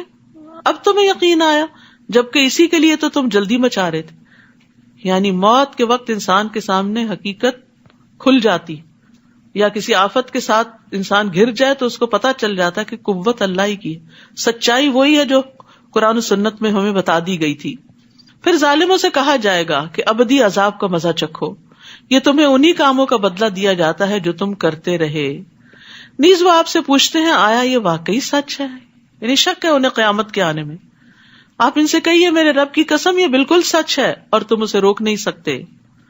جس کسی نے بھی ظلم کیا ہوگا اگر اس کے پاس روئے زمین کی دولت بھی ہو تو اس عذاب سے بچنے کے لیے دینے پہ آمادہ ہو جائے گا، اور جب وہ عذاب دیکھیں گے تو اپنی ندامت کو چھپائیں گے. ان کا فیصلہ پورے انصاف سے کیا جائے گا اور ان پر کچھ ظلم نہ ہوگا. سن لو جو کچھ آسمانوں اور زمین میں ہے سب اللہ ہی کا ہے. سن لو اللہ کا وعدہ سچا ہے مگر اکثر لوگ جانتے نہیں. هو یحیی و یمیت والیہ ترجعون، وہی زندہ کرتا ہے اور موت دیتا ہے اور اسی کی طرف تم لوٹ کر جاؤ گے. یا ایھا الناس، اے لوگو، قد جاءتکم موعظۃ من ربکم وشفاء لما فی الصدور وہدی ورحمۃ للمؤمنین. لوگو تمہارے پاس تمہارے رب کی طرف سے نصیحت آ چکی ہے، یعنی یہ قرآن پہنچ چکا ہے. یہ دلوں کے امراض کی شفا ہے، دلوں کی بے چینیوں کا علاج ہے. اللہ کا وعدہ سچا ہے اور مومنوں کے لیے ہدایت اور رحمت ہے.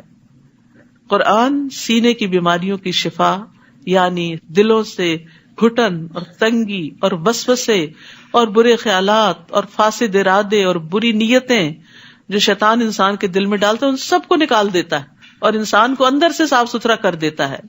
اسی طرح قرآن مجید عام بیماریوں کے لیے بھی شفا ہے، خاص طور پر سورۃ الفاتحہ.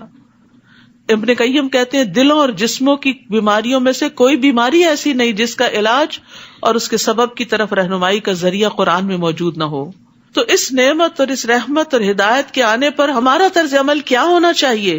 قل بفضل اللہ وبرحمتہ فبذلک فلیفرحوا هو خیر مما یجمعون. آپ لوگوں سے کہیے یہ کتاب اللہ کے فضل اور اس کی مہربانی سے نازل کی گئی ہے، لہٰذا انہیں اس پر خوش ہونا چاہیے. اس کو پا کر، اس کو پڑھ کے، اس کو سن کے، اس کو سمجھ کے، اس پہ عمل کر کے، اس کے ذریعے اپنا علاج کر کے، یہ ان تمام چیزوں سے بہتر ہے جو وہ جمع کر رہے ہیں. یعنی قرآن کو چھوڑ کر لوگ جن اور چیزوں میں مصروف ہیں اور ان کو پریفرنس دیتے ہیں، یہ قرآن اس سے زیادہ بہتر ہے. آپ ان سے کہیے کیا تم نے سوچا کہ اللہ نے تمہارے لیے جو رزق اتارا تھا اس میں سے تم نے خود ہی کسی کو حرام قرار دے لیا اور کسی کو حلال، تو کیا اللہ نے تمہیں اس کی اجازت دی تھی یا تم اللہ پر افتراء کرتے ہو؟ اور جو لوگ اللہ پر جھوٹ باندھتے ہیں ان کا قیامت کے دن کے متعلق کیا خیال ہے؟ اللہ تو سب لوگوں پر مہربان ہے لیکن اکثر لوگ شکر ادا نہیں کرتے.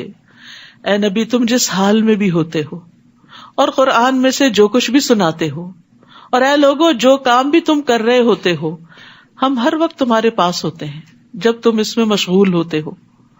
زمین اور آسمان میں کوئی ذرہ برابر بھی ایسی چیز نہیں جو آپ کے رب سے چھپی رہ سکے. یعنی رب کے علم نے ہر چیز کو گھیرا ہوا ہے، اور ذرے سے بھی چھوٹی، یعنی قرآن کیا بتاتا ہے، ذرے سے بھی چھوٹی چیز ہے، ذرہ بھی ٹوٹ سکتا ہے اور بہت بڑی طاقت بن جاتا ہے، ایٹم بم بن جاتا ہے. تو ذرے سے بھی چھوٹی یا اس سے بڑی کوئی بھی چیز ایسی نہیں جو واضح کتاب یعنی لوح محفوظ میں درج نہ ہو. ہر چیز ریکارڈیڈ ہے، سبحان اللہ. اس لیے کوئی علم گمنے والا نہیں، یعنی اللہ کا علم لکھا ہوا بھی ہے. الا ان اولیاء اللہ لا خوف علیہم ولا هم یحزنون. سن لو جو اللہ کے دوست ہیں انہیں نہ کچھ خوف ہوگا نہ وہ غمگین ہوں گے. تو مومن پہ دنیاوی غم تو ہوتے ہیں، جیسے نبی صلی اللہ علیہ وسلم بیٹے کی وفات پر غمزدہ ہوئے تھے، لیکن مومن کا غم مستقل طور پہ برقرار نہیں رہتا. وقتی طور پر اس کو غم آتا ہے، پھر قرآن اس کے لیے شفا بن جاتا ہے، اللہ کی ہدایت، اور وہ اس غم سے باہر نکل آتا ہے. یعنی دائمی غم لاحق نہیں ہوتا. اسی طرح ذلت کا غم، دشمن کے غلبے کا غم، دین کے اقتدار کے ختم ہونے کا غم، یہ غم ہوتے ہیں لیکن پھر اللہ تعالیٰ تسلی بھی دیتا ہے. نبی صلی اللہ علیہ وسلم نے فرمایا اللہ کے بندوں میں سے کچھ لوگ ایسے بھی ہوں گے جو نہ نبی ہوں گے نہ شہید، مگر قیامت کے دن اللہ کے ہاں ان کے بلند مراتب و منازل کی وجہ سے انبیاء اور شہداء ان پہ رش کریں گے. یہ کتنے خوش قسمت لوگ ہیں. صحابہ نے عرض کیا اللہ کے رسول ہمیں بتائیں وہ کون لوگ ہوں گے، کیونکہ ان کو نیکیوں کی ہرس تھی. آپ نے فرمایا یہ وہ لوگ ہوں گے جو آپس میں اللہ کی کتاب یا اللہ سے محبت کی بنا پہ محبت کرتے تھے. ان کی آپس کی محبت اللہ کی کتاب کی وجہ سے تھی، یعنی ان کے درمیان کامن چیز قرآن تھا. حالانکہ ان کا آپس میں نہ کوئی رشتہ تھا، نہ مالی لین دین تھا، کوئی بزنس ڈیلنگز نہیں تھی. بس اللہ کی قسم ان کے چہرے پر نور ہوں گے. وہ لوگ پر نور ہوں گے. جب لوگ خوف زدہ ہو رہے ہوں گے تو انہیں کوئی خوف نہیں ہوگا. جب لوگ غمگین اور پریشان ہو رہے ہوں گے تو انہیں کوئی غم اور پریشانی نہ ہوگی. پھر آپ نے اسی آیت کریمہ کی تلاوت کی، الا ان اولیاء اللہ لا خوف علیہم ولا هم یحزنون. تو سوچئے قرآن کس طرح انسان کو ہدایت بخشتا ہے، روشنی بخشتا ہے، دنیا اور آخرت کے غموں سے چھٹکارا عطا کرتا ہے. الذین آمنوا وکانوا یتقون، جو ایمان لائے اور اللہ کا تقوی اختیار کرتے ہیں. لہم البشری فی الحیاۃ الدنیا وفی الآخرہ، ان کے لیے دنیا میں بھی خوشخبری ہے اور آخرت میں بھی. اللہ کی باتوں میں کوئی تبدیلی نہیں ہوتی، یہ سچے وعدے ہیں. آزما کے تو دیکھیں، یہی بہت بڑی کامیابی ہے.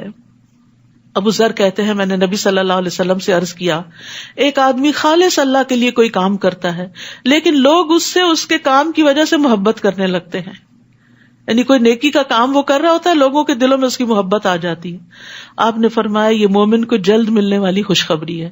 یعنی دنیا میں اس کو دکھا دیا جاتا ہے کہ تمہارے کام کی کیا قبولیت ہے.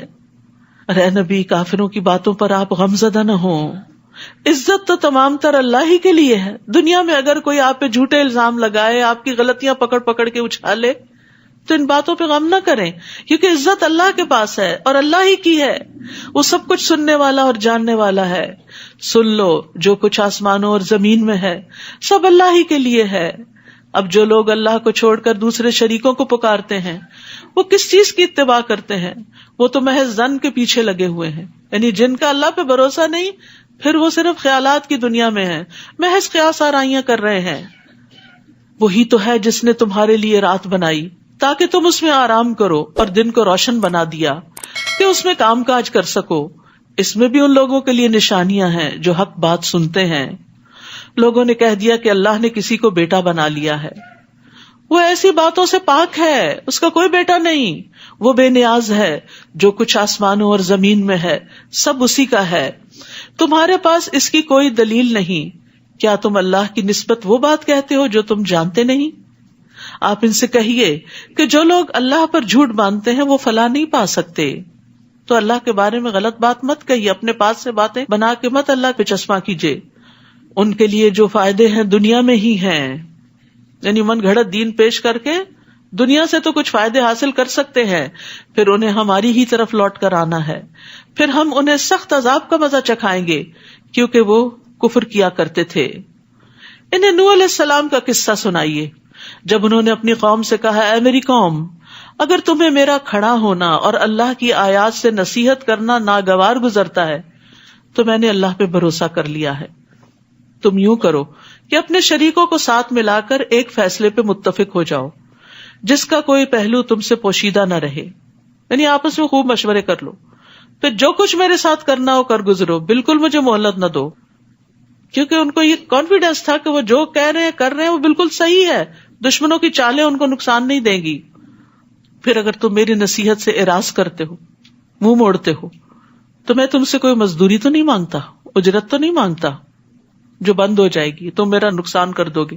میرا اجر تو اللہ کے ذمہ ہے اور مجھے یہی حکم ہوا ہے کہ میں فرما بردار بن کر رہوں. مگر انہوں نے نوح کو جھٹلا دیا. ہم نے اسے جو اس کے ساتھ کشتی میں سوار تھے بچا لیا اور انہیں ان کا جانشین بنا دیا اور ان لوگوں کو غرق کر دیا جنہوں نے ہماری آیات کو جھٹلایا تھا. تو دیکھ لو کہ جو لوگ ڈرائے گئے تھے ان کا انجام کیا ہوا.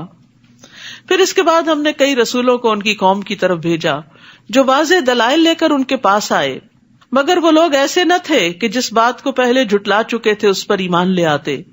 ایسے ہی ہم زیادتی کرنے والوں کے دلوں پہ مہر لگا دیتے ہیں. پھر اس کے بعد ہم نے اپنے معجزے دے کر موسیٰ اور ہارون کو فرعون اور اس کے درباریوں کی طرف بھیجا. وہ اکڑ گئے اور وہ تھے ہی مجرم لوگ. پھر جب ان کے پاس ہماری طرف سے حق آ گیا تو کہنے لگے یہ تو صریح جادو ہے. موسیٰ نے ان سے کہا جب تمہارے پاس حق آ گیا ہے تو تم اسے جادو کہنے لگے ہو؟ پہلے تو معجزے مانگتے تھے، اب معجزے آ گئے تو جادو بن گیا. کیا یہ جادو ہے؟ حالانکہ جادوگر کبھی کامیاب نہیں ہوتے. وَلَا يُفْلِحُ السَّاحِرُونَ. وہ کہنے لگے کیا تم ہمارے پاس اس لیے آئے ہو کہ ہمیں اس طریقے سے پھیر دو جس پر ہم نے اپنے باپ دادا کو پایا، اور ملک میں تم دونوں کی بڑائی قائم ہو جائے؟ ہم تو تمہاری بات ماننے والے نہیں. اور فرعون کہنے لگا کہ ماہر جادوگر میرے پاس حاضر کر دو. پھر جب سب جادوگر آ گئے تو انہیں موسیٰ نے کہا جو کچھ تم نے پھینکنا ہے پھینکو، پھینکو اپنی رسیاں، جادو کا کرتب دکھاؤ. جب وہ پھینک چکے تو موسیٰ نے کہا جو کچھ تم لائے ہو وہ جادو ہے، اللہ ابھی سے مٹا دے گا. اللہ فسادیوں کے کام کو سنوارا نہیں کرتا. یعنی اگر کسی پر بھی جادو کا شک و شبہ ہو تو یہ آیات پڑھنا بہت فائدہ دیتا ہے. ما جئتم بہ السحر ان اللہ سیبطلہ، ریپیٹڈلی ان اللہ سیبطلہ ان اللہ سیبطلہ ان اللہ لا یصلح عمل المفسدین ویحق اللہ الحق بکلماتہ ولو کرہ المجرمون. اور اللہ اپنے حکم سے سچ کو سچ ہی کر دکھائے گا اگرچہ یہ بات مجرموں کو ناگوار ہو. چنانچہ موسیٰ پر اس کی قوم کے چند نوجوانوں کے سوا کوئی بھی ایمان نہ لایا. نوجوان آگے بڑھ گئے کیونکہ ینگ بلڈ جو ہوتا ہے نا وہ ڈرتا کم ہے، رسک لے لیتا ہے، آگے بڑھتا ہے. بڑوں کے اندر طرح طرح کے خطرات، خدشات، خوف ہوتے ہیں کہ اگر ہم نے یہ کر لیا تو معلوم نہیں کیا ہو جائے گا. انہیں یہ خطرہ تھا کہ کہیں فرعون اور اس کے درباری انہیں کسی مصیبت میں نہ ڈال دیں. اور فرعون تو ملک میں بڑا غلبہ رکھتا تھا اور حد سے بڑھ جانے والوں میں سے تھا. یاد رکھیے کہ یہ جو رامسیس II تھا یہ 1303 BC میں پیدا ہوا تھا. فرعون ان کے بادشاہوں کا لقب تھا.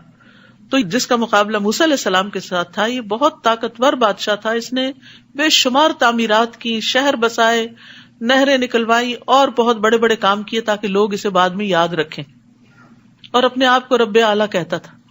اور اتنی اس کی ہیبت اور خوف تھا لوگوں پر، یعنی اس کی اپنی قوم پر بھی اور بنی اسرائیل پر بھی، کہ انہیں ڈر لگتا تھا کہ موسیٰ علیہ السلام کے پیچھے چلیں یا ان کی کوئی بات مانیں.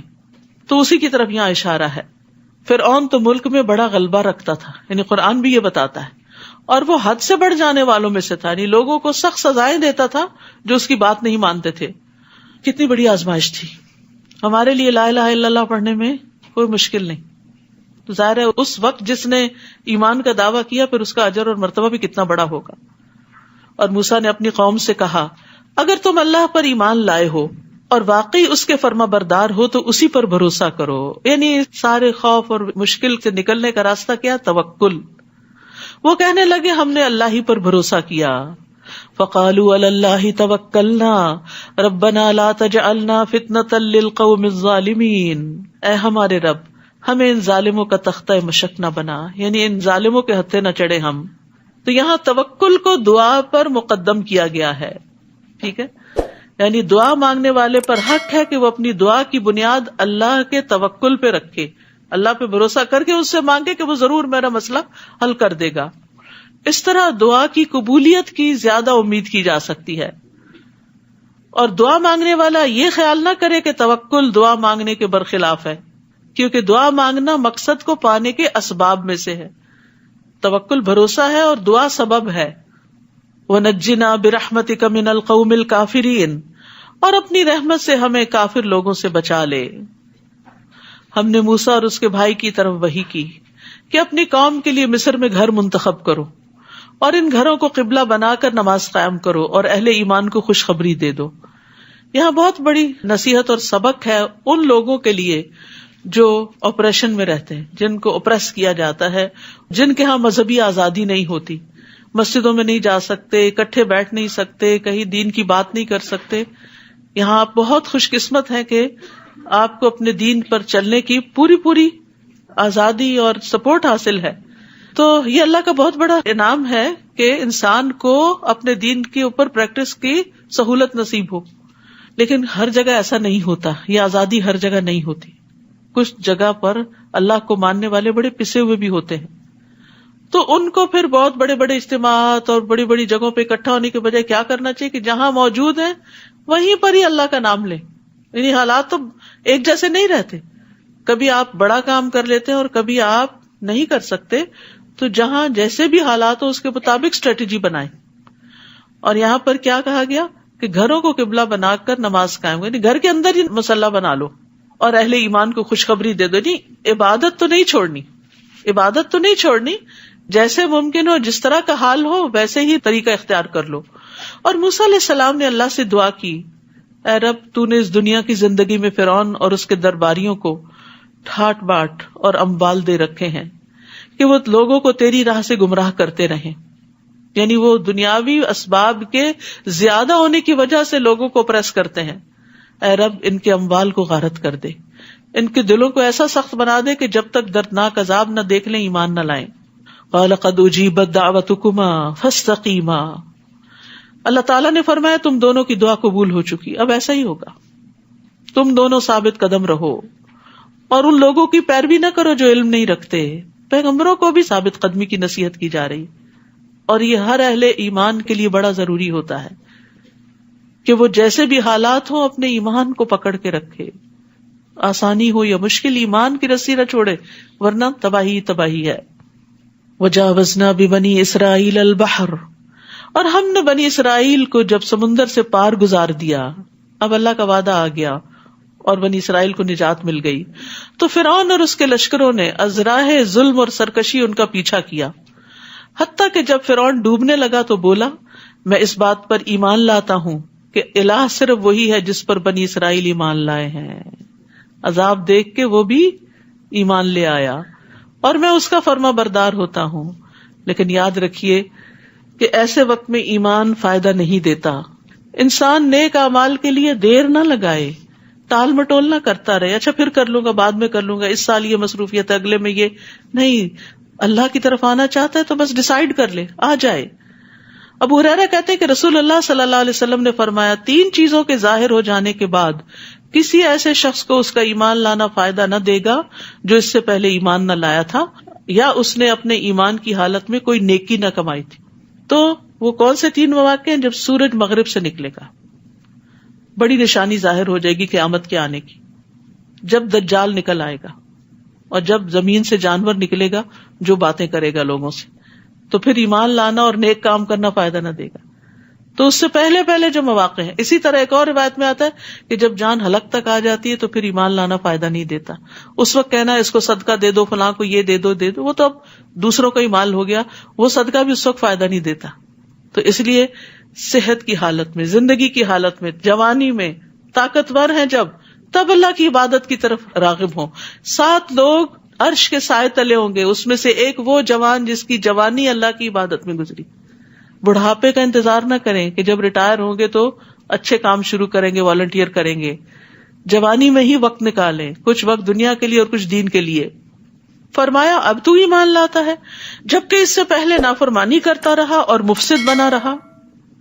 آج تو ہم تیری لاش کو بچا لیں گے تاکہ تو بعد میں آنے والوں کے لیے نشان عبرت بنے, اگرچہ اکثر لوگ ہماری آیتوں سے غفلت برتتے ہیں. تو اس فرعون کی لاش جو ہے وہ اب مصر کے عجائب گھر میں ہے, لوگ جا کر اس کو دیکھتے ہیں, اور وہ فرانس بھی لائی گئی اور اس کو کئی توپوں کی سلامی دی گئی.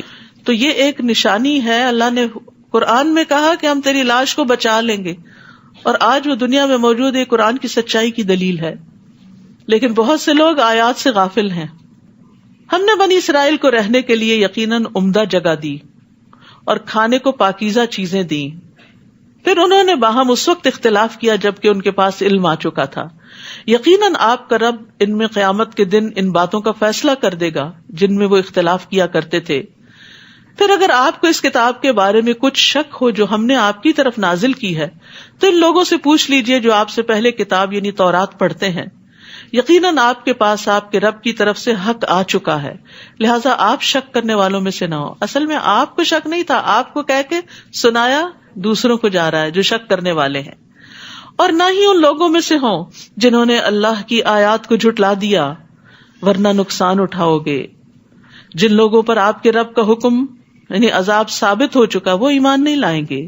تقدیر کے مسئلے کو واضح کیا جا رہا ہے. یاد رکھیے تقدیر کا مسئلہ جب بھی سامنے آئے اور جب بھی یہ دل میں شک ہے کہ اچھا اگر اللہ نے مہری لگا دی ہے تو پھر تو نعوذ باللہ ان پہ ظلم ہے, اور ان بندوں کا قصور نہیں ہے. تو ایک سوال اپنے سے بھی اور سوال کرنے والے سے بھی پوچھا کیجیے, کیا اللہ ظالم ہے یا عادل ہے؟ اللہ ظالم ہے یا مہربان ہے؟ کیا ہے؟ مہربان ہے, اس نے اپنے اوپر رحمت لکھ رکھی ہے. کیا اللہ حکیم اور علیم ہے یا لا علم ہے اور اس کے فیصلے بے ڈنگے ہیں؟ کیا جو عادل ہو, جو رحمان اور رحیم ہو, جو علیم اور حکیم ہو, وہ کسی پہ ظلم کر سکتا ہے کہ اس کو ہدایت ہی نہ لانے دے؟ یہ موقع کب آتا ہے کہ عذاب ثابت ہو جاتا ہے؟ جب سارے مواقع دے دیے جاتے ہیں کسی کو اور اس کے بعد بھی وہ نہیں مانتا. اب لوگ کہتے ہیں اللہ کو پہلے سے ہی اگر پتا تھا تو اس کا مطلب یہ کہ نعوذ باللہ اللہ نے ان پہ جبر کیا. نہیں, اللہ کا علم چونکہ کامل ہے, اس کو ماضی, حال, مستقبل سب کا پتا ہے, اسی بنا پر وہ علیم و حکیم ہے. اگر اس کو پتا ہی نہ ہو کہ آئندہ کیا آنے والا تو وہ دنیا کو نظام کیسے چلا سکتا ہے؟ تو اس کا یہ علم ہونا کہ کون جنت میں جائے گا کون جہنم میں جائے گا, یہ ثابت نہیں کرتا کہ اس نے کچھ لوگوں پہ ظلم کر کے ان کو جہنم میں ہی پھینکنا ہے. اس نے سب کو آزادی دی, اختیار دیا, ہدایت کا راستہ بتایا, اب پھر لوگوں پہ چھوڑا اور ان کو عمل کی راہ دی. کہ ابھی بات نہیں پڑھی تھی ہم نے, ان کا رب ان کے ایمان کی وجہ سے ان کو ہدایت دے گا. جو ایمان ہی نہ لائے, جو دلائل دیکھتے ہوئے بھی اپنی خواہشات کی بنا پر انکار کر دے, تو پھر اللہ تعالیٰ زبردستی بھی نہیں کرتا. تو جو لوگ تکبر کرتے ہیں, حق کو دیکھتے ہوئے قبول نہیں کرتے. اب دیکھیے نا, جب شامت آئی تو فرعون نے حق قبول کر لیا, تو پہلے کہاں تھے؟ جب اتنی نشانیاں, ید بیضا, عصا, سب کچھ دکھایا جا رہا تھا تو تم نہیں مانے تھے. تو اب اگر کہا جائے کہ فرعون پہ ظلم ہوا, اللہ کو پہلے سے پتا تھا فرعون نے جہنم میں جانا اس لیے گیا, نہیں, اللہ کو پتا تھا کہ یہ بندہ اپنے تکبر کی وجہ سے مان کے نہیں دے گا.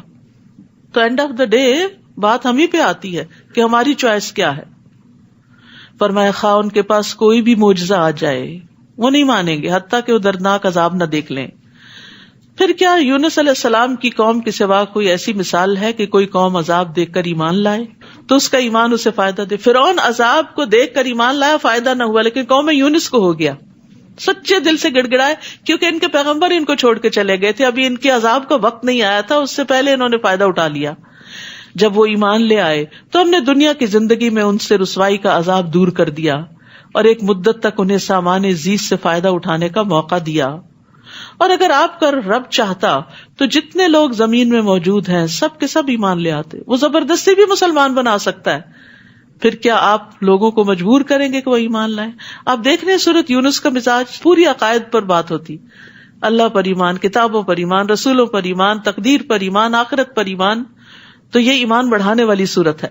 پھر فرمایا کسی کے لیے یہ ممکن نہیں کہ وہ اللہ کے اذن کے بغیر ایمان لائے, اور اللہ تو ان لوگوں پر گندگی ڈالتا ہے جو عقل سے کام نہیں لیتے, یعنی عقل استعمال نہیں کرتے, ہدایت پاتے نہیں, تو پھر اللہ تعالیٰ بھی توفیق چھین لیتا ہے. آپ ان سے کہیے ذرا دیکھو تو آسمان اور زمین میں کچھ نشانیاں ہیں, مگر جو لوگ ایمان لانا ہی نہ چاہیں یہ نشانیاں اور تنبیہات ان کے کس کام آ سکتی ہیں؟ یعنی جو ہدایت چاہتا ہے اس کے لیے بڑے بڑے دلائل موجود ہیں. کیا یہ لوگ اس بات کا انتظار کر رہے ہیں کہ ان پر ویسے ہی برے دن آئے جیسے ان سے پہلے گزرے ہوئے لوگوں پر آ چکے, پچھلی قوموں کی طرح عذاب آئے؟ آپ ان سے کہیے اچھا تم بھی انتظار کرو اور میں بھی تمہارے ساتھ انتظار کرتا ہوں. پھر ہم رسولوں اور ایمان لانے والوں کو بچا لیتے ہیں. پچھلی ساری قوموں کا انجام یہی ہوا. یہی ہمارا طریقہ ہے کہ مومنوں کو بچا لینا ہمارے ذمہ ہوتا ہے, یہ اللہ کی خاص مدد ہوتی ہے. قل یا ایھا الناس, کہہ دیجئے اے لوگو, اگر میرے دین کے بارے میں تمہیں کوئی شک ہے تو میں ان کی عبادت نہ کروں گا جن کی تم اللہ کو چھوڑ کر عبادت کر رہے ہو. میں تو اسی اللہ کی عبادت کرتا ہوں جو تمہیں موت دیتا ہے, کہ تم موت کے وقت اپنے آپ کو بچا نہیں سکتے, عاجز ہو. اور مجھے یہی حکم ہوا ہے کہ میں ایمان لانے والوں میں سے ہو جاؤں. کس طرح عاجز کیا گیا؟ کوئی ڈاکٹر, کوئی دنیا کا بڑے سے بڑا انسان کسی کو موت کے منہ سے نہیں نکال سکتا. موت انسان کو عاجز کر کے رکھ دیتی. موت بتاتی ہے کہ کوئی اور ہے جس کا حکم چلتا ہے. نیز یہ کہ آپ یکسو ہو کر اسی دین اسلام کی طرف اپنا رخ قائم رکھیے اور شرک کرنے والوں میں سے نہ ہوئیے, اور اللہ کے سوا کسی کو مت پکاریں جو نہ آپ کو کچھ فائدہ پہنچا سکتا ہے اور نہ نقصان. اگر آپ ایسا کریں گے تو تب یقیناً ظالموں میں سے ہو جائیں گے. وَإِن يَمْسَسْكَ اللَّهُ بِضُرٍّ فَلَا كَاشِفَ لَهُ إِلَّا هُوَ, اور اگر اللہ آپ کو کوئی تکلیف پہنچانا چاہے تو اس کے سوا کوئی دور کرنے والا نہیں, اور اگر اللہ آپ سے کوئی بھلائی کرنا چاہے تو اسے کوئی ٹالنے والا نہیں. یہ عقیدہ انسان کا مضبوط ہو جائے نا کہ نفع نقصان اللہ کے ہاتھ میں, تو غم ہی دور ہو جائیں, ساری فکریں ہی ختم ہو جائیں. وہ اپنے بندوں میں سے جسے چاہے اس فضل سے نوازتا ہے. اللہ ہم پہ اپنا فضل کر دے, اور وہ بخشنے والا اور رحم کرنے والا ہے.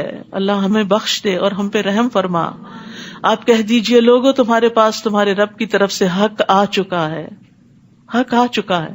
اب جو سیدھی راہ اختیار کرتا ہے تو یہ راست روی اس کے اپنے ہی لیے فائدہ مند ہے, اور اگر کوئی گمراہ ہوتا ہے تو اس کی گمراہی کا وبال بھی اسی پر ہے, اور میں تمہارا وکیل نہیں ہوں.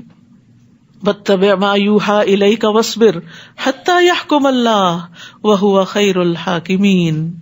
آپ کی طرف جو وحی کی جاتی ہے اس کی پیروی کیجیے اور صبر کیجیے حتیٰ کہ اللہ فیصلہ کر دے, اور وہ سب سے بہتر فیصلہ کرنے والا ہے.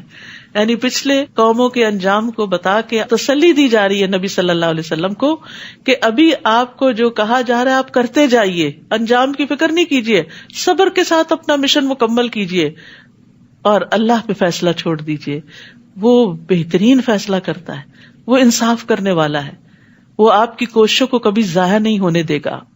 تو یاد رکھیے صبر اور نیک اعمال لازم و ملزوم ہوتے ہیں. وحی کی اتباع کرنا اور پھر اس کی پیروی کرنا, یہ سب ایمان کا حصہ ہے. سورۃ ہود. بسم اللہ الرحمن الرحیم. الف لام را کتاب احکمت آیاتہ ثم فصلت من لدن حکیم خبیر. الف لام را, یہ ایسی کتاب ہے جس کی آیات کو محکم بنایا گیا ہے اور یہ حکیم و خبیر ہستی کی طرف سے تفصیلاً بیان کی گئی. یعنی کم الفاظ میں جامع مضامین ہے اس کے اندر. اللہ تعبدوا الا اللہ, کیا ہے اس کا میسج سورت کا؟ کہ اللہ کے سوا کسی کی عبادت نہ کرو, توحید کی دعوت ہے. اننی لکم منہ نذیر و بشیر, میں یقیناً اس کی طرف سے تمہارے لیے ڈرانے والا بھی ہوں اور بشارت دینے والا بھی. اور کیا کرو عبادت کے علاوہ؟ وَأَنِ اسْتَغْفِرُوا رَبَّكُمْ ثُمَّ تُوبُوا إِلَيْهِ, اور یہ کہ اپنے رب سے معافی مانگو اور اس کے حضور توبہ کرو. استغفار وہ ایک خاص مدت تک تمہیں اچھا سامان زندگی دے گا. اس سے پتہ چلتا ہے کہ توبہ استغفار سے دنیا میں بھی انسان کے لیے رزق کی فراوانی ہوتی ہے, اور ہر صاحب فضل کو اس کا فضل عطا کرے گا. اور اگر تم منہ پھیرتے ہو تو میں تمہارے حق میں بڑے ہولناک دن کے عذاب سے ڈرتا ہوں. الی اللہ مرجعکم وہو علی کل شیء قدیر, تمہیں اللہ ہی کی طرف لوٹ کر جانا ہے اور وہ ہر چیز پر قادر ہے. الا انہم یثنون صدورہم لیستخفوا منہ الا حین یستغشون ثیابہم یعلم ما یسرون وما یعلنون انہ علیم بذات الصدور. دیکھو جب لوگ اپنے سینوں کو موڑتے ہیں تاکہ اللہ سے چھپے رہیں اور یہ اپنے آپ کو کپڑوں سے ڈھانپتے ہیں, اس وقت اللہ سب کچھ جانتا ہے جو وہ چھپاتے ہیں اور جو وہ ظاہر کرتے ہیں, کیونکہ وہ سینوں کے راز تک جاننے والا ہے. تو اس بات پر ایمان ہونا چاہیے کہ اللہ کا علم ہر چیز پر چھایا ہوا ہے, وہ کھلی اور چھپی ساری باتوں کو جاننے والا ہے. اس لیے اس کے ساتھ اپنا معاملہ درست کر لینا چاہیے. وآخر دعوانا ان الحمد للہ رب العالمین. سبحانک اللہم وبحمدک اشہد ان لا الہ الا انت استغفرک واتوب الیک. السلام علیکم ورحمۃ اللہ وبرکاتہ.